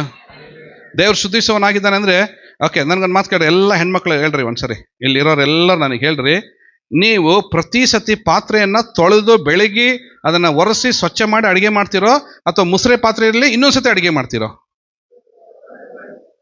ಇಲ್ಲ, ಇನ್ನೊಂದ್ಸತಿ ಅದ್ರಾಗೆ ಮಾಡ್ರಿ, ಅದ್ರಾಗೆಲ್ಲ ಮಾಡ್ರಿ. ಮಾಡ್ತೀರಾ? ನಮ್ಗೆಲ್ಲ ಎಕ್ಸ್ಪೀರಿಯನ್ಸ್ ಇದೆಲ್ಲ. ಪಾತ್ರೆ ತೊಳೆದು ಹೆಂಗ್ ತೊಳಿತೀವಿ ನಾವು ಅದನ್ನ? ಅದು ತೊಳಿಲಿಕ್ಕೆ ಒಂದು ಪ್ರೋಸೆಸ್ ಇದೆ ರೀ. ಏನು? ಫಸ್ಟ್ ನಾವೇನ್ ಮಾಡ್ತೀವಿ? ಅದನ್ನ ನೀರಲ್ಲಿ ಅದನ್ನ ಓಕೆ ನೀರಲ್ಲಿ ಫಸ್ಟ್ ನೀರು ಹಾಕಿ ಅದರಲ್ಲೆಲ್ಲ ಇದು ಮಾಡಿ, ಆಮೇಲೆ ನಾವೇನ್ ಮಾಡ್ತೀವಿ? ಈಗ ಫಸ್ಟ್ ನೀರು ಹಾಕ್ಬಿಡ್ತೀವ, ಏನ್ ಮಾಡ್ತೀವಿ? ಫಸ್ಟ್ ಏನ್ ಮಾಡ್ತೀವಿ? ಪಾತ್ರೆ ತೊಳಿಬೇಕಾದ್ರೆ ಫಸ್ಟ್ ಏನ್ ಮಾಡ್ತೀವಿ ನಾವು? ಎಲ್ಲರೂ ಸುಳ್ಳು ಹೇಳ್ತಾ ಇದ್ದೀರಿ ನೀವು. Super, correct answer. ನಮ್ಮ ಸುನೀತಾಬಾಯಿ ಅವ್ರು ಕರೆಕ್ಟ್ ಹೇಳಿದ್ರೆ, ಫಸ್ಟ್ ಅದ್ರೊಳಗಿರೋದು ಎಲ್ಲ ತೆಗೆದು ಸೈಡಿಗೆ ಹಾಕ್ತೀವಿ ನಾವು, ಎಲ್ಲ ತೆಗಿತೀವಿ ಅದ್ರೊಳಗಿರೋದು. ಏನ್ ಹೇಳ್ತಾರೆ ಅದಕ್ಕೆ? ಮುಸರೆ ಅದ್ರೊಳಗೆ ಉಳಿದಿದ್ದು ವೇಸ್ಟ್ ಎಲ್ಲ ನಾವೇನ್ ಮಾಡ್ತೀವಿ? ತೆಗೆದು ಸೈಡಿಗೆ ಹಾಕ್ತೀವಿ. ಆಮೇಲೆ ನೀರೊಳಗೆ ಹಾಕಿ ತೊಳೆದು ಮತ್ತೆ ಇನ್ನೊಂದ್ಸತಿ ಆಮೇಲೆ ನಾವೇನ್ ಮಾಡ್ತೀವಿ? ಅದಕ್ಕೆ ಸೋಪ್ ಆಯಿಲೋ ಬೂದಿನೋ ಏನೋ ಮಣ್ಣೋ ಏನೋ ಹಾಕಿ ಉಜ್ಜಿ ಎಲ್ಲ ಆಗಿ ಅಲ್ಲಿಗೆ ಕೈ ಬಿಡೋದಿಲ್ಲ. ಮತ್ತೆ ನೀರು ಹಾಕಿ ಸ್ವಚ್ಛ ಮಾಡಿ ಬೆಳಗಿ ಎಲ್ಲ ಕಡೆ ಚೆಕ್ ಮಾಡ್ತೇವೆ, ಎಲ್ಲರೂ ಏನಾರು ಆಯ್ತಾ ಅಂತಂದ ಹೇಳಿ. ಪ್ರೈಸ್ ಅಲೋ. ಮೊನ್ನೆ ನಾನು ನೀರು ಕೊಡ್ಬೇಕಾರೆ ರೂಬಿ ನೀರು ತಂದ್ಕೊಟ್ಲು. ಆ ಕಂಠದಲ್ಲಿ ಸೈಡಿಗೆ ಪೂರ್ತಿ ಸೋಪ್ ಐತೆ ಅದರಲ್ಲಿ. ನಾನು ಹಿಂಗೆ ನೋಡಿದೆ, ಏನಮ್ಮ ಇದು ಹಿಂಗೆ ತೊಳೆದೆಯಲ್ಲ ನೀನು ಅಂತ. ಒಂದು ಸಣ್ಣ ಕಲೆ ಇದ್ದಿದ್ದಕ್ಕೆ ನಾನು ಅದನ್ನು ಗುರುತಿಸಿ ನಾನು ಇದು ಕುಡಿಯಲ್ಲ ಅಂತಂದ್ರೆ ಆ ನೀರು ಲೋಟನೇ ರಿಜೆಕ್ಟ್ ಮಾಡಿಬಿಟ್ಟೆ. ಹಲೋ, ದೇವ್ರ ಸನ್ನಿಧಾನದಲ್ಲಿ ಒಂದು ಸಣ್ಣ ಪಾಪ ಹಿಡ್ಕೊಂಡ್ರು ದೇವ್ರು ನಮ್ಮನ್ನು ರಿಜೆಕ್ಟ್ ಮಾಡ್ಲಿಕ್ಕೆ ಸಾಕು. ದೇವ್ರು ಫಸ್ಟ್ ನಮ್ಮ ಒಳಗಡೆಯಿಂದ ಕೊಳೆನ ದೇವ್ರು ತೆಗಿತಾನೆ. ಆಮೇಲೆ ವಾಕ್ಯವೆಂಬ ಜಲಸ್ನಾನ ಮಾಡಿಸ್ತಾನೆ. ದೇವ್ರು ನಮ್ಮನ್ನು ಶುದ್ಧೀಕರಿಸ್ತಾನೆ. ಎಲ್ಲವನ್ನ ಶುದ್ಧೀಕರಿಸಿ ವೇಸ್ಟ್ ಎಲ್ಲ ತೆಗೆದು ಸಮ್ಟೈಮ್ಸ್ ಹಾಕಿ ದೇವ್ರು ನಮ್ಮನ್ನು ಉಜ್ಜುತ್ತಾನೆ. ಕಾರಣ ಏನು? ಯಾವುದೇ ಕೊಳೆ ಅಥವಾ ಸ್ಟಿಂಗಿ ಸ್ಮೆಲ್ ಏನ್ ಹೇಳ್ತಾರೆ? ದುರ್ವಾಸನೆ, ಕೆಟ್ಟ ವಾಸನೆ, ನೀಚ ವಾಸನೆ. ಕರೆಕ್ಟ್, ನೀಚ ವಾಸನೆ ಅದ್ರೊಳಗೆ ಅಂತೇವಿ ನಾವು ಅಲ್ಲ. ಎಷ್ಟೇ ತೊಳೆದ್ರು ನೋಡ್ರಿ, ಒಂದೊಂದ್ಸತಿ ನೋಡ್ರಿ ಎಲ್ಲ ತೊಳೆದು ವಾಸನೆ ನೋಡ್ರಿ, ಅದನ್ನ ನೀಚ ವಾಸನೆ ಬಂದ್ರೆ ನಾವೇನ್ ಮಾಡ್ತೇವೆ? ಅದನ್ನ ಮತ್ತೊಂದ್ಸತಿ ತೊಳಿತೀವಿ ನಾವು ಅದನ್ನ. ಕರೆಕ್ಟ್ ಅಲ್ಲ? Yes, same. ದೇವರು ತನ್ನ ಸನ್ನಿಧಾನದಲ್ಲಿ ದೇವರು ನಮ್ಮನ್ನು ಶುದ್ಧೀಕರಿಸುವ ದೇವರಾಗಿದ್ದಾರೆ. ದೇವರು ಅದಕ್ಕೆ ವಾಕ್ಯ ಹೇಳ್ತದೆ, ಶುದ್ಧೀಕರಣ. ದೇವರು ತನ್ನ ಜ್ಞಾನದಿಂದ, ದೇವರು ತನ್ನ ನೀತಿಯಿಂದ ನಮ್ಮನ್ನು ಶುದ್ಧಿಸಿದ್ರೆ ಒಪ್ಪಿಸ್ಕೊಡ್ರಿ. ಒಂದು ಮಾತು ಹೇಳ್ರಿ, ಸ್ವಾಮಿ ನನ್ನನ್ನು ತೊಳೆದು ನನ್ನ ಶುದ್ಧೀಕರಿಸಪ್ಪ ಎಂಬುದಾಗಿ. Amen, hallelujah, hallelujah. ಆ ಕ್ರಿಸ್ತ ಯೇಸುವಿನಲ್ಲಿ ಇರಬೇಕಾದ್ರೆ, ಆ ಬೆಳಕು ಇವತ್ತು ನಮ್ಮ ಒಳಗಡೆ ಬರಬೇಕಾದ್ರೆ, ಪಕ್ಕದಲ್ಲಿ ನೋಡ್ರಿ, ಬ್ಯೂಟಿಫುಲ್ ಒಂದು ಸೀನ್ ಇದೆ ಅದರೊಳಗಡೆ. ನಾವು ಕ್ರಿಸ್ತ ಯೇಸುವಿನಲ್ಲಿ ಇರೋದಾಗಿದ್ರೆ ಆ ಕ್ರಿಸ್ತನ ಕಡೆಯಿಂದ ನಮಗೆ ಏನು ಸಿಕ್ಕಿದೆ? ದೇವರ ಜ್ಞಾನ ದೇವರಿಗೆ ಸಿಕ್ಕಿದೆ, ನೀತಿ, ಶುದ್ಧೀಕರಣ ನಮಗೆ ಸಿಕ್ಕುವಂಥದ್ದಾಗಿರ್ತದೆ. ಆಮೆನ್. ಇನ್ನೊಂದು ಮಾತಲ್ಲಿ ಹೀಗೆ ಹೇಳ್ತಿದೆ, 2 ತಿಮೋಥಿ ಚಾಪ್ಟರ್ ವರ್ಸ್ 9 ಅಲ್ಲಿ ಹೇಳ್ತಿದೆ, ಆತನು ನಮ್ಮಲ್ಲಿ ಸುಕೃತ್ಯಗಳನ್ನು ನೋಡಿದ್ದರಿಂದಲ್ಲ, ತನ್ನ ಸಂಕಲ್ಪವನ್ನು ಅನುಸರಿಸಿ ಕೃಪೆಯಿಂದಲೇ ನಮ್ಮನ್ನು ರಕ್ಷಿಸಿ ಪರಿಶುದ್ಧರಾಗುವುದಕ್ಕೆ ಕರೆದನು. ಜೋರಾಗಿ ಹೇಳ್ದೆ, ಕರೆದನು. ಇನ್ನು ಸರಿ ಹೇಳ್ರಿ, ನನ್ನನ್ನು ಕರೆದನು. ಯಾಕೆ ಅಂದ್ರೆ ಯಾವುದೇ ಸುಕೃತ್ಯಗಳನ್ನ ನೋಡಿ ದೇವ್ರು ನಮ್ಮನ್ನು ಕರೀಲಿಲ್ಲ. ನಮ್ಮ ಒಳ್ಳೆ ಟ್ಯಾಲೆಂಟ್ನ ದೇವ್ರು ನಮ್ಮನ್ನು ನೋಡಿ ಕರೀಲಿಲ್ಲ. ಅದೇ ದೇವ್ರು ತನ್ನ ಸಂಕಲ್ಪವನ್ನು ನೆರವೇರಿಸುವುದಕ್ಕೋಸ್ಕರ ಕೃಪೆ ಕೊಟ್ಟು ದೇವರು ಇವತ್ತು ನಮ್ಮನ್ನ ರಕ್ಷಿಸಿ ಪರಿಶುದ್ಧರಾಗುವುದಕ್ಕಾಗಿ ಇವತ್ತು ದೇವರು ನಮ್ಮನ್ನು ಕರೆದಿದ್ದಾನ್ರಿ. This is the God's calling, the purpose of God's calling. The purpose of God's calling is we should walk in the love, we should walk in the holiness, we should walk in the righteousness. Okay, then we should walk in the redemption, and also we should walk in the grace. ನಾವು ಕೃಪೆಯಲ್ಲಿ ನಾವು ನಡಿಬೇಕಾಗಿದೆ, ನಾವು ಬಿಡುಗಡೆಯಲ್ಲಿ ನಾವು ನಡಿಬೇಕಾಗಿದೆ, ನಾವು ನೀತಿಯಲ್ಲಿ ನಾವು ನಡಿಬೇಕಾಗಿದೆ, ಆತನ ಪ್ರೀತಿಯಲ್ಲಿ ನಾವು ನಡಿಬೇಕಾಗಿದೆ. ನಾವು ದೇವರನ್ನ ಸನ್ಮಾನಿಸಿ ದೇವರನ್ನು ಗೌರವಿಸಬೇಕಾಗಿದೆ ರೀ. ಅದಕ್ಕೋಸ್ಕರ ದೇವರು ಇವತ್ತು ನಮ್ಮನ್ನ ಕರೆದಿದ್ದಾನೆ. ಅದು ಕರುವಿಕೆ ಆಗಿದೆ. This is the purpose of God's calling. ಇದು ದೇವರ ಉದ್ದೇಶ ಆಗಿದೆ. ನಾನು ಮಾತು ಹೇಳ್ತೀನಿ ನೋಡ್ರಿ, ನಿಮ್ಮ ಸಿಟ್ಟಿದ್ರೆ ಒಂದು ಕ್ಷಣದಲ್ಲಿ ಅದನ್ನ ತಣ್ಣಗೆ ಮಾಡ್ಕೊಂಡ್ಬಿಡ್ರಿ. ದೇವರ ಸಭೆ ಮೇಲೆ, ದೇವರ ಸೇವಕರ ಮೇಲೆ, ಸಹೋದರ ಮೇಲೆ, ಸಹೋದರಿ ಮೇಲೆ ಏನಾದ್ರೂ ನಿಮಗೆ ದ್ವೇಷ ಇರೋದಾಗಿದ್ರೆ ಈಗಲೇ ಅದನ್ನ ಸಿಟ್ಟು ಕಮ್ಮಿ ಮಾಡ್ಕೊಂಡು ಪಶ್ಚಾತ್ತಾಪ ಪಟ್ಟು ಟರ್ನ್ ಹಾಕ್ಬಿಡ್ರಿ. ಸ್ವಾಮಿ, ನನ್ನಿಂದ ಈ ಒಂದು ಕೆಟ್ಟ ಸಂಗತಿ ನನ್ನ ತೆಗೆದು ಹಾಕು, ನೀನು ಬಯಸುವ ರೀತಿಯಲ್ಲಿ ನನ್ನ ಆಶೀರ್ವದಿಸುವುದಾಗಿ ನೀನು ಪ್ರಾರ್ಥಿಸುವುದಾಗಿದ್ರೆ, hello hello hello, amen amen. ಹಾಗೆ ನೀವು ಪ್ರಾರ್ಥಿಸಿದ್ರೆ ದೇವರು ತನ್ನ ಸಿಟ್ಟನ್ನು ಅಡಗಿಸಿಕೊಳ್ತಾನೆ. ದೇವರು ತನ್ನ ಸಿಟ್ಟನ್ನ ಶಾಂತಗೊಳಿಸುವವನಾಗಿದ್ದಾನೆ. ಒಂದು ವೇಳೆ ಸಿಟ್ಟು ನಮ್ಮೊಳಗಡೆ ಇತ್ತಂದ್ರೆ ದೇವರ ಸಿಟ್ಟು ನಮ್ಮ ಮೇಲೆ ಬರ್ತದೆ. ಈ ಪ್ರಪಂಚದಲ್ಲಿ ಯಾರು ಸಿಟ್ಟಾಗ್ತಾರೋ ಬಿಡ್ತಾರೋ, ಆದ್ರೆ ದೇವ್ರು ಮಾತ್ರ ನಮ್ಮ ಮೇಲೆ ಎಂದಿಗೂ ಸಿಟ್ಟಾಗಬಾರ್ದು. ಒಂದ್ ವೇಳೆ ಆತ ನಮ್ಮ ಮೇಲೆ ಸಿಟ್ಟಾದ ಆ ಕೋಪ ಬಂತಂದ್ರೆ ಅದನ್ನ ತಡ್ಕೊಳ್ಳೋರು ಯಾರು? ಅದನ್ನ ಸಹಿಸಿಕೊಳ್ಳುವವರು ಯಾರು? No one can. ಯಾರು ಕೂಡ ಅದನ್ನು ಸಹಿಸ್ಕೊಳ್ಳಿಕ್ಕೆ ಸಾಧ್ಯನೇ ಇಲ್ಲ ರೀ. ಯಾರು ಕೂಡ ಸಹಿಸ್ಕೊಳ್ಳಿಕ್ಕೆ ಸಾಧ್ಯ ಇಲ್ಲ. ಆಮೆನ್. ವಾಕ್ಯ ಹೇಳ್ತಿದೆ, ನಮ್ಮ ಸುಕೃತ್ಯಗಳನ್ನು ನೋಡಿ ದೇವರು ನಮ್ಮನ್ನು ಕರೀಲಿಲ್ಲ ಅಂತೆ, ಆದರೆ ಸಂಕಲ್ಪವನ್ನು ಅನುಸರಿಸಿ ಕೃಪೆಯಿಂದಲೇ ನಮ್ಮನ್ನು ರಕ್ಷಿಸಿ ಪರಿಶುದ್ಧರಾಗುವುದಕ್ಕೆ ದೇವರು ನಮ್ಮನ್ನು ಕರೆದನು. ಅದಕ್ಕೆ ಮೀಕ 6:8 ಪ್ರವಾದನೆ ಪುಸ್ತಕದಲ್ಲಿ ಹೀಗೆ ಬರೆದಿದೆ, ಮನುಷ್ಯನೇ, ಒಳ್ಳೆಯದು ಇಂಥದ್ದೇ ಎಂದು ಯೆಹೋವನು ನಿನಗೆ ತೋರಿಸಿದ್ದಾನೆ. ಏನದು? ನ್ಯಾಯವನ್ನ ಆಚರಿಸುವುದು. ವಾಕ್ಯ ಹೇಳ್ತಿದೆ ನ್ಯಾಯವನ್ನ ಆಚರಿಸುವಂಥದ್ದು. ದೇವ್ರ ವಾಕ್ಯ ಹೇಳ್ತಿದೆ ನೋಡ್ರಿ, ನ್ಯಾಯವನ್ನ ಆಚರಿಸಿ, ನ್ಯಾಯವಾಗಿ ಜೀವಿಸ್ರಿ. ಅನ್ಯಾಯವಾಗಿ ಜೀವಿಸೋದಕ್ಕೋಸ್ಕರ ನಾವು ಕರೆಯಲ್ಪಡಲಿಲ್ಲ, ಬದಲಾಗಿ ದೇವ್ರು ನಮಗೆ ತೋರಿಸಿ ನಮ್ಮನ್ನು ಕರೆದು ಎಳೆದು ತನ್ನ ಸನ್ನಿಧಾನದಲ್ಲಿ ನಮ್ಮನ್ನ ಪರಿಶುದ್ಧರು ನೀತಿವಂತರಾಗಿ ಶುದ್ಧೀಕರಣದಲ್ಲಿ ದೇವರೇ ನಮ್ಮನ್ನು ನಡೆಸ್ತಾ ಇದ್ದಾನೆ. ಅಂದ್ರೆ ನ್ಯಾಯವನ್ನು ಆಚರಿಸುವುದಕ್ಕೋಸ್ಕರ ದೇವರ ಉದ್ದೇಶದಿಂದ ನಾವು ಕರೆಯಲ್ಪಟ್ಟಿದ್ದೇವೆ. ಮತ್ತು ಇನ್ನೊಂದು ಹೇಳ್ತಿದೆ, ಕರುಣೆಯಲ್ಲಿ ಆಸಕ್ತರಾಗಿದ್ದು ಮುಂದೆ ಸಾಗ್ರಿ. ಕರುಣೆಯಲ್ಲಿ ಹೋಗ್ರಿ, ಮರ್ಸಿ. ಒಂದ್ ವೇಳೆ ದೇವ್ರಿಗೆ ಕ್ಷಮಿಸಿದ್ರೆ ನಾವು ಕ್ಷಮಿಸೋದಿಲ್ಲ ರೀ. ಇದು ನಮ್ಮ ಒಂದು ದೌರ್ಭಾಗ್ಯ. ದೇವ್ರಿಗೆ ಕ್ಷಮಿಸಿದ್ರು ನಾವು ಕ್ಷಮಿಸೋದಿಲ್ಲ, ದೇವ್ರು ಕರುಣಿಸಿದ್ರೆ ನಾವು ಕರುಣಿಸೋದಿಲ್ಲ. ದೇವ್ರು ಕಂಪ್ಲೀಟ್ ಆಗಿ ಅವನು ಶುದ್ಧೀಕರಿಸಿದ್ರೆ ನಾವು ಅವ್ರ ಮೇಲೆ ದೂಷಣೆ ಮಾತುಗಳನ್ನ ನಾವು ಆಡ್ತೀವಿ. ವಾಕ್ಯ ಹೇಳ್ತಿದೆ ಕರುಣೆಯಲ್ಲಿ ಇರ್ರಿ. ಮುಂದೆ ಹೇಳ್ತಿದೆ, ನಿನ್ನ ದೇವರಿಗೆ ಹೆಂಗ್ ನಡ್ಕೊಳ್ರಿ ಅಂತ ನೀವು ನಮ್ರವಾಗಿ ನಡೆದುಕೊಳ್ಳುವುದು. ನಮ್ರವಾಗಿ, ತಗ್ಗಿಸಲ್ಪಟ್ಟವರಾಗಿ, ದೀನರಾಗಿ, ಶಾಂತಚಿತ್ತರಾಗಿ, ನಮ್ರವಾಗಿ ದೇವ್ರ ಸನ್ನಿಧಿಯಲ್ಲಿ ನಡ್ಕೊಳ್ರಿ ನೀವು. ಓಕೆ, ಇಷ್ಟನ್ನೇ ಹೊರತು ಯೆಹೋವನು ನಿನ್ನಿಂದ ಇನ್ನೇನು ಅಪೇಕ್ಷಿಸುವನು. ಇದನ್ನು ಬಿಟ್ರೆ ದೇವರು ನಿನ್ನಿಂದ ಇನ್ನೇನು ಅಪೇಕ್ಷಿಸ್ತಾನೆ? ದೇವರು ನಮಗೆ ತೋರಿಸ್ಕೊಟ್ಟಿದ್ದಾನೆ. ಹಲೋ, ಆ ಪಿಕ್ಚರ್ನಲ್ಲಿ ಒಂದ್ ಸೈಡ್ನಲ್ಲಿ ಸೂರ್ಯ ಇದೆ, ಇನ್ನೊಂದ್ ಸೈಡ್ನಲ್ಲಿ ಮನುಷ್ಯ ನಿಂತ್ಕೊಂಡಿದ್ದಾನೆ. ದೇವ್ರು ಹೇಳ್ತಿರೋ ಮಾತೇನಂದ್ರೆ, ಮನುಷ್ಯನೇ ಒಳ್ಳೇದಿಂಥದ್ದೆಂಥವು ಯೆಹೋವನು ನಿನಗೆ ತೋರಿಸಿದ್ದಾನೆ. ನ್ಯಾಯವನ್ನು ಆಚರಿಸು, ಕರುಣೆಯಲ್ಲಿ ಆಸಕ್ತನಾಗಿರು, ನಿನ್ನ ದೇವರಿಗೆ ನಮ್ರವಾಗಿ ನಡೆದುಕೋ. This is the purpose of God's calling. ಇದು ದೇವರ ಕರೆಯುವಿಕೆ ಆಗಿದೆ. ಆಮೆನ್. ಅದಕ್ಕೆ ವಾಕ್ಯ ಹೇಳ್ತಿದೆ, ಹೀಗಿರುವಲ್ಲಿ ನನ್ನ ಪ್ರಿಯರೇ ನೀವು ನನ್ನ ಮಾತನ್ನು, ಈ ಕಡೆ ಇರೋದು, ಈ ಕಡೆ ಫಿಲಿಪ್ಪಿ 2ನೇ ಅಧ್ಯಾಯ 12ನೇ ವಾಕ್ಯದ ಹೇಳ್ತಿದೆ, ಹೋದ್ರಿ ಒಂದ್ಸರಿ. ಹೀಗಿರುವಲ್ಲಿ ನನ್ನ ಪ್ರಿಯರೇ ನೀವು ನನ್ನ ಮಾತನ್ನು ಯಾವಾಗಲೂ ಕೇಳಿದಿರಿ, ಈಗಲೂ ಕೇಳಿರಿ. ನಾನು ನಿಮ್ಮಲ್ಲಿರುವಾಗ ಮಾತ್ರವಲ್ಲದೆ ನಾನು ಇಲ್ಲದಿರುವಾಗಲೂ ಬಹು ಹೆಚ್ಚಾಗಿ ಮನೋಭೀತಿಯಿಂದ ನಡುಗುವವರಾಗಿ ನಿಮ್ಮ ರಕ್ಷಣೆಯನ್ನ ಸಾಧಿಸಿಕೊಳ್ಳ್ರಿ. ರಕ್ಷಣೆಯನ್ನ ಸಾಧಿಸಿಕೊಳ್ಳ್ರಿ, ರಕ್ಷಣೆಯನ್ನ ಕಳ್ಕೊಳ್ಬೇಡ್ರಿ. ಮುಂದೆ ಹೇಳ್ತಿದೆ ರೋಮ 14 ಮತ್ತು 13 ವಾಕ್ಯದಲ್ಲಿ ಹೀಗೆ ಹೇಳ್ತಿದೆ, ಹೀಗಿರಲಾಗಿ ನಮ್ಮಲ್ಲಿ ಪ್ರತಿಯೊಬ್ಬನು ತನ್ನ ವಿಷಯವಾಗಿ ದೇವರ ಮುಂದೆ ಉತ್ತರ ಕೊಡಬೇಕು. ಆದ ಕಾರಣ ದೇವರ ಮುಂದೆ ಏನ್ ಕೊಡಬೇಕು? ಉತ್ತರ ಕೊಡಬೇಕು. ದೇವರ ಮುಂದೆ ಏನ್ ಕೊಡಬೇಕು? ಆಡಿದ ಒಂದೊಂದು ಮಾತುಗಳಿಗೆ ಏನ್ ಕೊಡಬೇಕು? ಉತ್ತರ ಕೊಡಬೇಕು. ನಮ್ಮ ಸುಕೃತ್ಯಗಳು ಅಥವಾ ನಮ್ಮ ದುಷ್ಕೃತ್ಯಗಳು ಎಲ್ಲದಕ್ಕೂ ನಾವು ದೇವ್ರ ಮುಂದೆ ಏನ್ ಮಾಡ್ಬೇಕು? ಉತ್ತರ ಕೊಡಬೇಕು. ಹಲೋ, ಇದನ್ನ ಯಾರು ಮರಿಬೇಡ್ರಿ. ಆಮೇಲೆ ನೋಡ್ಕೊಂಡ್ರ ಆಯ್ತು ಏನೋ ಸಂಜು, ಆಮೇಲೆ ನೋಡ್ಕೊಂಡ್ರೆ ಅಂಕಲ್ ನಿಮ್ಗೇನು ಗೊತ್ತಾಗತ್ತವಾಗ ಅಂಕಲ್, ನನಗೆ ಗೊತ್ತು ಎಲ್ಲಿ ಏನು ಉತ್ತರ ಕೊಡ್ಬೇಕಂತಂದು ಹೇಳಿ. ನೋ,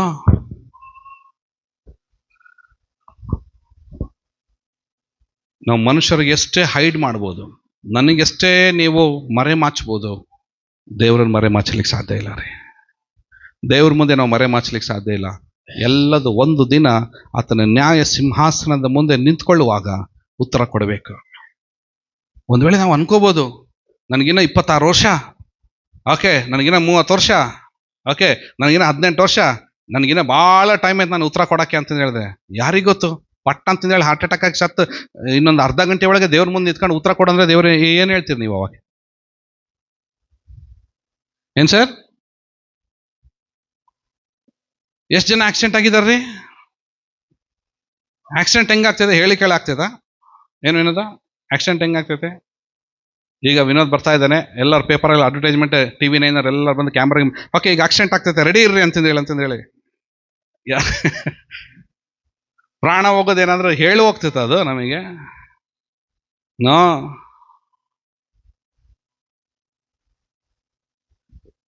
ದೇವ್ರವಾಕ್ಯ ಹೇಳ್ತೈತೆ ನಾಳಿನ ಒಂದು ಕ್ಷಣದಲ್ಲಿ ಏನಾಗ್ತಿದೋ ನಮಗೆ ವಿ ಡೋಂಟ್ ನೋ. ಬಟ್ ಒಂದು ಮಾತ್ರ ನಿಜ, ದೇವ್ರವಾಕ್ಯ ಹೇಳ್ತಿದೆ ದೇವರ ಮುಂದೆ ನಾವು ಉತ್ತರ ಕೊಡಬೇಕು. ಆದ ಕಾರಣ ಹೋದ್ರೆ ಇನ್ನು ಮೇಲೆ ಒಬ್ಬರ ವಿಷಯದಲ್ಲಿ ಒಬ್ಬರು ತೀರ್ಪು ಮಾಡದೆ ಇರೋಣ.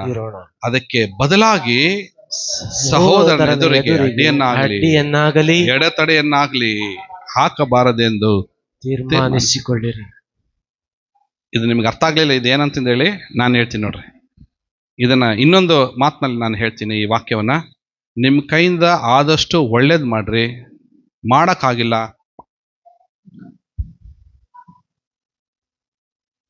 ನಾನು ಚಂದ್ರನಿಗೆ ಏನು ಒಳ್ಳೇದು ಮಾಡ್ಲಿಕ್ಕೆ ಆಗ್ತತೋ ಒಳ್ಳೇದು ಮಾಡೋದು. ನನ್ನ ಕೈ ಮಾಡೋಕ್ಕಾಗಿಲ್ಲ ಅಂದ್ರೆ ಅಷ್ಟೇ, ಬಾಯಿ ಮುಚ್ಕೊಂಡು ಸುಮ್ಮನೆ ರೀ. ಕೆಟ್ಟದಂತ ಮಾಡಕ್ ಹೋಗ್ಬೇಡ್ರಿ. ದೇವರು ಹೇಟ್ ಮಾಡುವಂಥದ್ದು ಬೈಬಲಲ್ಲಿ ಏನು ಗೊತ್ತಾ? Gossip. Always god hates the gossips. Gossip ಅಂದ್ರೆ ಏನು ಗೊತ್ತಾ? ಚಾಡಿ ಮಾತು. ಚಾಡಿ ಮಾತಾ? ಗಾಸಿಪ್ ಅಂದ್ರೆ ಏನು? ಚಾಡಿ ಮಾತಲ್ಲ, ಒಬ್ರಿಗೊಬ್ರು ಓಕೆ ಹೇಳೋದು. ಸೌಂಡ್ ಗೊತ್ತಾ ಅವಳು ಯಾಳು ಅಂತ ಅಲ್ವಾ? ನಾನು ನಿನಗೆ ಹೇಳೋದು ಶ್ವೇತಾ ಯಾರಂತ ನಿನ್ಗೆ ಗೊತ್ತಾ? ಅವಳು ಏನು ಮಾಡಿದ್ಲು ಗೊತ್ತಾ ನಿನಗೆ? ಅಷ್ಟೇ ಸಾಕು. ಏನು ಮಾಡಿದ್ಲ ಅಂದಿದ ತಕ್ಷಣ ಪಾಪ ಈ ಹುಡುಗಿ ಊಟನೇ ಬಿಟ್ಬಿಡ್ತೈತಿ. ಏನಾತೋ ಏನೋ ಏನಾತೋ ಏನೋ ಏನಾತೋ ಏನೋ ಅಂತಂದೇಳಿ ಗಂಡ ಅಂತೂ ಹಂಗೆ ಹರ್ಕೊಂಡ್ಬಿಡ್ತಾನೆ. ಏನಾತ ಹೇಳಿ ಅತ್ಲಾಗ ಹೋಗಿ ಹೇಳಿ ಸಾಯಿ ಅತ್ಲಾಗಂತ.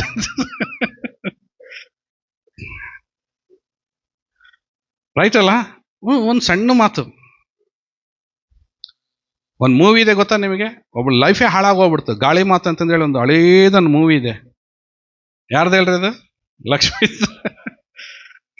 ಬರೀ ಒಂದು ಸಣ್ಣ ಮಾತು ಪಾಪ ಲೈಫೇ ಹಾಳಾಗೋಗ್ಬಿಡ್ತೈತಿ. ಗಾಳಿ ಮಾತು, ಗಾಳಿಯಲ್ಲಿ ಆಡುವಂಥ ಮಾತು. ಕೆಲವರು ಸುಮ್ಮನೆ ಹತ್ರ ಬರ್ತಾರೆ, ಗನ್ ಹಿಡ್ಕೊಂಬರ್ತಾರೆ, ಹೊಡೆದಾರ ಹೊಡೆಯಲ್ಲ, ಗಾಳಿ ಢಮ್ ಮನುಷ್ಯ ಹೋಗ್ಬಿಡ್ತಾರೆ. ಅದು ಏನಾತೋ ಏನೋ ಏನಾತೇನೋ ಅಂತಂದೇಳಿ ಊರೆಲ್ಲ ಹರಡಿರ್ತೈತೆ. ಅದು ಏನಾಯ್ತು? ಗುಂಡು ಹೊಡೆದ ಮುಗೀತು. ಹಾಲೆಲೂಯ. ನಾನು ಮುಗಿಸ್ತೇನೆ ರೀ. ಸೊ ಒಳ್ಳೇದು ಎಷ್ಟು ಸಾಧ್ಯ ಆಗ್ತೈತೋ ಒಳ್ಳೇದು ಮಾಡ್ರಿ, ಕೆಟ್ಟದಂತ ಯಾರಿಗೂ ಮಾಡಕ್ ಹೋಗ್ಬೇಡ್ರಿ. ಮಾಡೋಕ್ಕಾಗಿಲ್ಲ ಸೈಲೆಂಟ್ ಇದ್ಬಿಡ್ರಿ, ನೋ ಪ್ರಾಬ್ಲಮ್. ಆದರೆ ಒಂದು ಮಾತ್ರ ನಿಜ, ದೇವರ ಮುಂದೆ ಏನು ಕೊಡ್ಬೇಕಂತ ನಾವು ಉತ್ತರ ಕೊಡಬೇಕು. ದೇವ್ರ ಮುಂದೆ ನಾವು ಏನು ಕೊಡಬೇಕು? ಉತ್ತರ ಕೊಡಬೇಕು. ಕೊನೆಯದಾಗಿ ಒಂದು ವಾಕ್ಯ ಇದೆ, ಹೋದ್ರೆ ಏನ್ ಹೇಳ್ತಿದೆ ಅದು? ಆದುದರಿಂದ ಸಹೋದರರೇ, ದೇವರು ನಿಮ್ಮನ್ನ ಕರೆದದ್ದನ್ನು, ಹೋದ್ರೆ ಎಲ್ಲರೂ ಹೋದ್ರಿ, ಆದುಕೊಂಡದ್ದನ್ನು ದೃಢಪಡಿಸಿಕೊಳ್ಳುವುದಕ್ಕೆ ಮತ್ತಷ್ಟು ಪ್ರಯಾಸ ಪಡಿರಿ. ಹೀಗೆ ನೀವು ಮಾಡಿದರೆ ಎಂದಿಗೂ ಎಡವುವುದಿಲ್ಲ. ಅಷ್ಟೇ. ಅವನು ಏನಾಗ್ತಾ ಇದ್ದಾನೆ? ಅವನು ಸ್ಲಿಪ್ ಆಗಿ ಬೀಳ್ತಾ ಇದ್ದಾನೆ. ಬಾಳಿನ ಸಿಪ್ಪಿ. ಸುಮ್ನೆ ಬೀಳೋದಿಲ್ರಿ ಯಾರು. ಸುಮ್ನೆ ಬೀಳ್ತಾರ? ಎಡವಿ ಬೀಳ್ತಾರೆ. ಎಡವೋದು ಹೆಂಗೆ? ಅಲ್ವಾ? ಅಡ್ಡಿ ಇದ್ದಾಗ ಮಾತ್ರ, ಏನಾದ್ರಲ್ಲಿ ಅಡ್ಡಿ ಇದ್ದೆ ಮಾತ್ರ ಎಡವಿ ಬೀಳ್ತಾರೆ. ಅದಕ್ಕೆ ವಾಕ್ಯ ಹೇಳ್ತಿದ್ದೆ, ಸಹೋದರರೇ, ದೇವರು ನಿಮ್ಮನ್ನು ಕರೆದಿದ್ದನ್ನ, the purpose of God's calling, ದೇವರ ಉದ್ದೇಶದ ಮೇರೆಗೆ ಕರೆಯಲ್ಪಟ್ಟಿದ್ದನ್ನ, ಓಕೆ, ದೇವರು ನಿಮ್ಮನ್ನು ಆರಿಸಿಕೊಂಡಿದ್ದನ್ನ ದೃಢಪಡಿಸ್ಕೊಳ್ರಿ. ಅವಾಗ ನಿಮಗೆ ಹೇಳ್ರಿ, ನಾನು ದೇವರಿಂದ ಆರಿಸಲ್ಪಟ್ಟವನು, ನಾನು ದೇವರಿಂದ ಕರೆಯಲ್ಪಟ್ಟವನು, ದೇವರ ಎಣಿಕೆಯಲ್ಲಿ ಇರೋವನು, ದೇವರ ಸಂಕಲ್ಪದಲ್ಲಿರೋವನು, ದೇವರ ಚಿತ್ತದಲ್ಲಿ ನಾನು ಇರೋವನು. ಇದು ನೀವು ಎಣಿಸಿದ್ರೆ ನೀವು ಪಾಪನೇ ಮಾಡೋದಿಲ್ಲ, ನೀವು ತಪ್ಪೇ ಮಾಡೋದಿಲ್ಲ. ನೀವು ತಪ್ಪು ಮಾಡ್ಬೇಕಂತ ಸಿಚುವೇಶನ್, ಸಂದರ್ಭಗಳು ಬಂದ್ರೂ ಕೂಡ ನಿಮ್ಮನ್ನು ನೀವು ಸಮಾಧಾನ ಮಾಡ್ಕೊಳ್ತೀರ, ನಿಮ್ಮನ್ನು ನೀವೇ ಸಮಾಧಾನ ಮಾಡ್ಕೊಳ್ತೀರ. ಒಂದೇ ಒಂದು ಮಾತು ಹೇಳ್ತೀನಿ ನೋಡ್ರಿ, ಓಕೆ, ಬೀಳದ ಹಾಗೆ ಕಾಪಾಡ್ಕೊಳ್ರಿ. ನೀನು ಜಾರಿ ಬೀಳ್ಬೇಕಾದ್ರೆ, ಎಡವಿ ಬೀಳ್ಬೇಕಾದ್ರೆ ನಿನ್ನನ್ನು ತಡೆಯೋರು ಯಾರೂ ಇರೋದಿಲ್ಲ ರೀ. ಒಂದು ವೇಳೆ ನೀನು ನೀತಿವಂತನಾಗಿ ನೀನು ಎಡುವುದಾಗಿದ್ರೆ ನಿನ್ನ ಕಾಲು ಕಲ್ಲಿಗೆ ತಕಲದ ಹಾಗೆ ದೇವರು ತನ್ನ ದೂತರನ್ನು ಕಳಿಸ್ತಾನೆ. ದೂತ ಯಾವಾಗ ಬರೋದಿಲ್ಲ? ಯಾವಾಗೆ? ನಾವು ಪಾಪಿಗಳಾಗಿ ನಾವು ಎಡವು ಬಿದ್ರೆ ಯಾವ ದೂತನೂ ಬರಲ್ಲ, ಯಾರೂ ಬರೋದಿಲ್ಲ. ಅಲ್ಲಿ ರಮ್ಮನ ಹೊತ್ಕೊಂಡು ಬಿದ್ದಾಗೆ ಅವ ನಮಗೆ ಸಹಾಯ ಮಾಡಕ್ ಬರೋದು ಯಾರಂದ್ರೆ ಡಾಕ್ಟ್ರು ಮಾತ್ರ. ಆ ಡಾಕ್ಟ್ರು ಪುಕ್ಷಟೆ ಮಾಡೋದಿಲ್ಲ, ಫಸ್ಟ್ ಅಲ್ಲಿ ಬಿಲ್ ಕಟ್ಬಾ ಅಂತಾನ ಅವನು. ಫಸ್ಟ್ ಏನು ಮಾಡ್ಬಾ? ಬಿಲ್ ಕಟ್ಬಾ, ಮತ್ತು ಪ್ಯಾಕೇಜ್ ಕೊಡ್ತಾನೆ. ನೀನು ಕಾಲು ಮುರಿದು ಮೂಳೆ ಮುರಿದಿದೆ, ಇಷ್ಟು ಪ್ಯಾಕೇಜ್ ಆಗ್ತೈತೆ ಅಂದ್ರೆ ನಿನ್ನ ಮುಂದೆ ಒಂದು ತಂದು ಇಡ್ತಾನೆ. ನೀನು ದುಡ್ದಿದ್ದೆಲ್ಲ ತೊಗೊಂಡೋಗಿ ಅವನಿಗೆ ಇಡ್ತೀಯ, ನೀನು ಹಾಸ್ಪಿಟಲ್ಗೆ ಇಡ್ತೀಯ. Hallelujah. Don't slip. Don't slip in salvation. Don't slip in the love of God. Don't slip in walk with God. Don't slip. ಜಾರಿ ಬೀಳ್ಬೇಡ್ರಿ, ಎಡವಿ ಬೀಳ್ಬೇಡ್ರಿ. ದೃಢಪಡಿಸ್ಕೊಂಡು ನಿಂತ್ಕೊಳ್ರಿ. ಎಷ್ಟು ಜನ ದೃಢಪಡಿಸ್ಕೊಂಡು ನಿಲ್ತೀರ? ಜಾರದ ಹಾಗೆ ನಾನು ಜಾರೋದಿಲ್ಲ ಅಂತ ಹೇಳ್ರಿ. ನೀವು ಪಕ್ಕದಲ್ಲಿ ನೋಡ್ರಿ, ನೀವು ಜಾರಬೇಡ್ರಿ. ವಾ, ಓಕೆ. ಅದಕ್ಕೆ ನಾನು ಹೇಳ್ತೀನಿ ನೋಡ್ರಿ, ಸಹೋದರರೇ, ದೇವರು ನಿಮ್ಮನ್ನು ಕರೆದಿದ್ದನ್ನು ಎಲ್ಲರೂ ಕೇಳಿಸ್ಕೊಳ್ರಿ. ಸೇವಕನಾಗಿ ನಾನು ಹೇಳ್ತಿದ್ದೀನಿ, ದೇವರು ನಿಮ್ಮನ್ನು ಕರೆದಿದ್ದನ್ನು, ದೇವರು ನಿಮ್ಮನ್ನು ಆದುಕೊಂಡದ್ದನ್ನು ದೃಢಪಡಿಸಿಕೊಳ್ಳುವುದಕ್ಕೆ ಮತ್ತಷ್ಟು ಪ್ರಯಾಸ ಪಡ್ರಿ. Hallelujah. This is the purpose of God. ಇದು ದೇವರ ನಿಮ್ಮ ಕರುವಿಕೆಯ ಉದ್ದೇಶವಾಗಿದೆ ರೀ. ಆಮೇನ್, ಆಮೇನ್. ಎಷ್ಟು ಜನಕ್ಕೆ ಆಶೀರ್ವಾದವಾಗಿತ್ತು? ಎಷ್ಟು ಜನಕ್ಕೆ ಆಶೀರ್ವಾದವಾಗಿತ್ತು? ಹಲ್ಲೆಲೂಯಾ. ಯಾರಿಗಾದ್ರೂ ಅನಿಸ್ತಾ ದೇವ್ರು ನನ್ನ ಸಂಗಡ ಸ್ವಲ್ಪ ನನ್ನ ಲೂಸ್ ಆದ ಸ್ಕ್ರೂ ಟೈಟ್ ಮಾಡ್ದ? ಹೌದಲ್ಲ? ಕರೆಕ್ಟ್ ಅಲ್ಲ? ದೇವ್ರ ಸಭೆ ಇರೋದೇ ನಮ್ಮನ್ನು ಕರೆಕ್ಟ್ ಮಾಡಲಿಕ್ಕೆ. ಓಕೆ, ದೇವ್ರ ಸಭೆ ಇರೋದೇ ನಮ್ಮನ್ನು ತೊಳೆದು ಬೆಳಗಿ ನಮ್ಮನ್ನು ಶುದ್ಧವಾದಂಥ, ಆತನು ಉಪಯೋಗಿಸಲ್ಪಡುವಂಥ ಪಾತ್ರೆಯಾಗಿ ದೇವ್ರು ನಮ್ಮನ್ನು ಕರೆತಂದಿದ್ದಾನೆ. Don't misunderstand. ನಾನು ಯಾರನ್ನೋ ಉದ್ದೇಶಪೂರ್ವಕವಾಗಿ, ಯಾರನ್ನೋ ವ್ಯಕ್ತಿಗತವಾಗಿ ಇದನ್ನು ನಾನು ಪಾಯಿಂಟ್ ಔಟ್ ಮಾಡಿದ್ದನ್ನು ನಾನು ನಿಮ್ಮ ಈ ಸಂದೇಶ ಕೊಟ್ಟಿಲ್ಲ. ಓಕೆ, ಕರ್ತನ ಸನ್ನಿಧಾನದಲ್ಲಿ ಪ್ರಾರ್ಥನೆಯಲ್ಲಿ ಕಾದಿದ್ದು ದೇವ್ರ ಸನ್ನಿಧಾನದಲ್ಲಿ ಇವು ಸುಮ್ಮನೆ ಇವು ಯಾವ ವಾಕ್ಯಗಳು ನನ್ನ ನೆನಪಿಗೆ ಬರೋದಿಲ್ಲ ರೀ ಇವು. ಬಟ್ ಅದೇನೋ ಗೊತ್ತಿಲ್ಲ, ಪ್ರೇಯರಲ್ಲಿ ಕೂತ್ಕೊಂಡಾಗೆ ದೇವ್ರು ಏನಾದರೂ ಒಂದು ಸಂದೇಶ ಕೊಟ್ಟ ಅಂದರೆ ಅದಕ್ಕೆ ಸಂಬಂಧಪಟ್ಟ ಎಲ್ಲ ವಾಕ್ಯಗಳನ್ನು ದೇವರು ನನಗೆ ತೋರಿಸ್ತಾ ಹೋಗ್ತಾನೆ. Amen, hallelujah. ನಾವು ದೃಢವಾಗಿ ನಾವು ನಿಂತುಕೊಳ್ಳೋಣ. ಕರ್ತನ ಸನ್ನಿಧಾನದಲ್ಲಿ ನಮ್ಮ ರಕ್ಷಣೆನ ನಾವು ಅದನ್ನು ಸಂಪಾದಿಸಿಕೊಂಡವರಾಗಿ ನಮ್ಮ ರಕ್ಷಣೆಯಲ್ಲಿ ನಾವು ಮುಂದೆ ಸಾಗಲಿಕ್ಕೆ ದೇವರು ನಮ್ಮ ಸಂಗಡ ಇದ್ದು ದೇವರು ನಮ್ಮನ್ನು ಆಶೀರ್ವದಿಸಲಿ. ಆಮೇನ್. ಕರ್ತನು ನಿಮ್ಮನ್ನೆಲ್ಲರನ್ನು ಆಶೀರ್ವದಿಸಲಿ. ಸೊ ದೇವರಿಗೋಸ್ಕರ, ದೇವರ ಸೇವೆಗೋಸ್ಕರ ದೃಢವಾಗಿ ನಿಂತ್ಕೊಳ್ರಿ. ಸಾಧ್ಯ ಆದಷ್ಟು ಒಳ್ಳೇದನ್ನು ಮಾಡ್ರಿ. ಓಕೆ, ಒಳ್ಳೇದು ಮಾಡ್ಲಿಕ್ಕಾಗಲಿ ಅಂದ್ರೆ ಸೈಲೆಂಟ್ ಆಗಿರ್ರಿ. ಕೆಟ್ಟದ್ದು ಮಾತ್ರ ಮಾಡಲಿಕ್ಕೆ, ಅವ್ರ ಬಗ್ಗೆ ಇವ್ರ ಬಗ್ಗೆ ಮಾತಾಡ್ಲಿಕ್ಕಾಗಿ ನಾವಿಲ್ಲ ರೀ. ನಾವು ದೇವರ ಸಂಕಲ್ಪವನ್ನು, ದೇವರ ಉದ್ದೇಶವನ್ನು ನೆರವೇರಿಸುವುದಕ್ಕೋಸ್ಕರ ನಾವು ದೇವರ ಸನ್ನಿಧಾನದಲ್ಲಿ ನಾವು ಕರೆಯಲ್ಪಟ್ಟಿದ್ದೇವೆ. ಜಗತ್ತುತ್ಪತ್ತಿಗಿಂತ ಮುಂಚೆಲೇ ನಾವು ಆರಿಸಲ್ಪಟ್ಟಿದ್ದೇವೆ. ಈ ಪ್ರಪಂಚಕ್ಕೆ ಅಸ್ಥಿವಾರ ಹಾಕೋದಕ್ಕಿಂತ ಮುಂಚೆ ದೇವರು ಇವತ್ತು ನಮ್ಮನ್ನು ಆರಿಸಿಕೊಂಡಿದ್ದಾನೆ. ದೇವರು, ತಂದೆಯಾದ ದೇವರು ಎಳೆದ ಹೊರತು ಯಾರು ನನ್ನ ಬಳಿಗೆ ಬರಲಾರರೆಂದ ಯೇಸು ಸ್ವಾಮಿ ಹೇಳಿದ್ದಾರೆ. ಇವತ್ತು ನಾವು ಬಂದಿದ್ದೇವೆ ಅಂದರೆ ದೇವರು ಎಳೆದ ದೇವರು ನಮ್ಮನ್ನು ನಿಲ್ಲಿಸಿದ್ದಾನೆ. ಆಮೇನ್. ನನ್ನ ಸಂದೇಶ ಹೀಗೆ ಇರ್ತಿದ್ರೆ, ಈ ವರ್ಷ ಪೂರ್ತಿ ಹೀಗೆ ಇರ್ತಿದೆ. ನಾನು ಯಾವುದೋ ನಿಮ್ಮನ್ನು ಕ್ರೀಮ್ ಹಚ್ಚೋ ಸಂದೇಶ ನಾನು ಕೊಡೋದೇ ಇಲ್ಲ. If you are in church or if you are out of the church, ನೀವು ಸಭೆ ಒಳಗೆ ಇದ್ರೂ ತೊಂದರೆ ಇಲ್ಲ. ನಂಬಿಗಸ್ತರಾಗಿರುವಂಥ ಸ್ವಲ್ಪ ಜನ ಇದ್ರೂ ಕೂಡ, ದೇವ್ರ ರಾಜ್ಯಕ್ಕೆ ಬರುವಂಥ ಸ್ವಲ್ಪ ಜನ ಇದ್ರೂ ಕೂಡ ಸಾಕು, ನಾನು ಸಂತೋಷ ಪಡ್ತೇನೆ. ಆಮೇನ್. ಪ್ರತಿ ವಾರ ನಿಮ್ಮನ್ನು ಖಂಡಿಸುವ ವಾಕ್ಯನ ನಾನು ಕೊಡ್ತೀನಿ ಈ ವರ್ಷ ಪೂರ್ತಿ. ನಾನು ದೇವ್ರ ಜೊತೆಗೆ ಅದೇ ಕಮಿಟ್ ಮಾಡಿದ್ದೇನೆ. ದೇವರು ಕೂಡ ನನ್ನ ಜೊತೆಲಿ ಪವಿತ್ರಾತ್ಮನ ಅದೇ ಮಾತನಾಡಿದ್ದಾನೆ. ಸಮಯ ಹೋಗ್ತಾ ಇದೆ, ನಿಮ್ಮನ್ನೆಲ್ಲರೂ ನಾನು ಶುದ್ಧೀಕರಿಸಬೇಕಾಗಿದೆ. ಆ ಶುದ್ಧೀಕರಣದ ಪ್ರಾಜೆಕ್ಟ್ ಒಳಗಡೆ ನಿಮ್ಮನ್ನು ತರಬೇಕಾಗಿದೆ. ನಾನು ಆ ಶುದ್ಧೀಕರಣದಲ್ಲಿ, ಆ ಜ್ಞಾನದಲ್ಲಿ, ಆ ನೀತಿಯಲ್ಲಿ ನಿಮ್ಮನ್ನು ತೆಗೆದುಕೊಂಡು ಹೋಗಬೇಕಾಗಿದೆ. ಪ್ರತಿ ವಾರ ನಿಮ್ಮನ್ನು ಎಚ್ಚರಿಸುವ ಸಂದೇಶನೇ ಇರ್ತದೆ.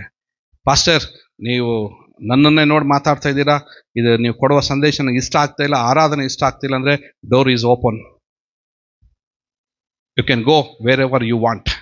ಎಲ್ಲಿ ನಿಮಗೆ ಅನಿಸ್ತದೋ ಅಲ್ಲಿ ಹೋಗ್ರಿ. ಬಟ್ ಆದರೆ ಇವೆಲ್ಲ ಹೋಗ್ರಿ, ದೇವರಾಜ್ಯಕ್ಕೋಸ್ಕರ ಪ್ರಯಾಸ ಪಟ್ಟು ಅಲ್ಲಿ ಸೇರ್ರಿ. ಆಮೇನ್. ಇಲ್ಲ ನನ್ನ ಹತ್ರ ಆರಾಧನೆ ಇರ್ತೀರಾ, ನನ್ನ ಸ್ಟೈಲೇ ಇದು, ಸಭೆ ನಿಯಮನೇ ಇದು, ಹೀಗೆ ನಾವು ಮುಂದೆ ಹೋಗ್ತೀವಿ. Praise the Lord. ದೇವ್ರ ವಾಕ್ಯ ಹೇಗಿದೆ ಹಾಗೇನೆ ನಾನು ಹೇಳ್ತೀನಿ. ಅದಕ್ಕೆ ಯಾವುದು ನಾನು ಮಿಕ್ಸಪ್ ಮಾಡೋದಿಲ್ಲ, ಅದಕ್ಕೇನು ಪ್ಯಾಚ್ ಮಾಡೋದಿಲ್ಲ, ಕ್ರೀಮ್ ಹಚ್ಚೋದಿಲ್ಲ, ಅದಕ್ಕೇನೋ ಏನು ಹೇಳ್ತಾರೆ ಶುಗರ್ ಕೋಟೆಡ್ ಮೆಸೇಜ್, ನೋ. ಅದಕ್ಕೆ ಏನು ಹೇಳ್ತಾರೆ ಶುಗರ್ ಕೋಟೆಡ್ ಅಂದರೆ ಸಕ್ಕರೆ ಹಚ್ಚಿದ ಸಂದೇಶ ನಾನು ಕೊಡೋದಿಲ್ಲ. ಓಕೆ, ನಿಮ್ಮನ್ನ ಅಯ್ಯೋ ಇರಲಿ ಹೋಗು ಬಾ ರಪ್ಪನ ಬಿಡ್ತೀನಿ ಒಂದು, ಹಿಂಗಾಯ್ತು ವಾಕ್ಯ ಇರಂಗಿದ್ರೆ ಇರು, ಇಲ್ಲ ಜಾಗ ಖಾಲಿ ಮಾಡು. ಜಾಗ ಖಾಲಿ ಬೈಬಲ್ ಇಟ್ಟೇ ಹೋಗ್ಬಿಡತ್ಲಾಗ, ಬರಲೇಬೇಡ ಅಂತಂದು ಹೇಳ್ಬಿಡ್ತೀನಿ. ಈ ವಾರ ಪೂರ್ತಿ ನಿಮ್ಮ ತಲೆಗೊಡೆ ಸುತ್ತಿಗೆನೇ ಇದೆ ನನ್ನ ಹತ್ರ. ದೇವರೆಲ್ಲ ಬರೀ ಸುತ್ತಿಗೆನೇ ಕೊಟ್ಟಿದ್ದ. ಒಂದೊಂದು ವಾರ ನಿಮ್ಮ ತಲೆ ಟಕನ್ ಟನ್ ಟನ್ ಅಂತ ಹೊಡಿತೀನಿ ನಾನು. ಆಮೇನ್. ಆಮೇನ್. ಹೇಳ್ಬೋದು ನೀವು, ಏನು ಪಾಸ್ಟ್ ಸುತ್ತಿಗೆ ಐತೆ ಅಂತ ಹೇಳಿ. ಹಲೋ, ಎಲ್ಲರೂ ಕೇಳಿಸ್ಕೊಡ್ರಿ. ಫಸ್ಟ್ ಆ ಸುತ್ತಿಗೆ ತೊಗೊಂಡು ದೇವ್ರು ಟಣ್ ಅಂತ ಫಸ್ಟ್ ನನಗೆ ಹೊಡಿತಾನೆ. ನೋವು ಗೊತ್ತಾತ, ಈಗ ಹೋಗಿ ಓಡಿ ಅವರಿಗೆ ಅಂತ ಹೇಳಿ ಫಸ್ಟ್ ದೇವ್ರು ನನಗೆ ಹೊಡಿತಾನೆ. ಆಮೇನ್. ಯಾಕೆಂದರೆ ನಿಮ್ಮ ವಿಷಯದಲ್ಲಿ ನಾನು ದೇವ್ರಿಗೆ ಲೆಕ್ಕ ಕೊಡಬೇಕಾಗಿದೆ ರೀ. ಹಲ್ಲೆಲೂಯ. ದೇವ್ರ ವಾಕ್ಯ ಹೇಳ್ತದೆ, ಸಭೆಯನ್ನು ಚೆನ್ನಾಗಿ ಉಪದೇಶಿಸುವಂತ ದೇವ್ರ ವಾಕ್ಯ ಹೇಳ್ತದೆ. ಚೆನ್ನಾಗಿ ಸಭೆಯನ್ನು ಆಳು ಎಂಬುದಾಗಿ ದೇವ್ರ ವಾಕ್ಯ ಹೇಳ್ತದೆ. ಚೆನ್ನಾಗಿ ಅವರನ್ನು ಮೇಯಿಸು ಎಂಬುದಾಗಿ ದೇವ್ರ ವಾಕ್ಯ ಹೇಳ್ತದೆ. Price the lord. ಎಸ್, ನಾನು ಯಾರ ಮಾತು ಕೇಳೋದಿಲ್ಲ. ದೇವ್ರು ನನಗೆ ಹೇಳಿದ ಅಷ್ಟೇ ನಾನು ಕೇಳುವನಾಗಿದ್ದೇನೆ. ಆಮೆನ್. God bless you. ದೇವ್ರು ನಿಮ್ಮನ್ನೆಲ್ಲರನ್ನ ಆಶೀರ್ವದಿಸಲಿ.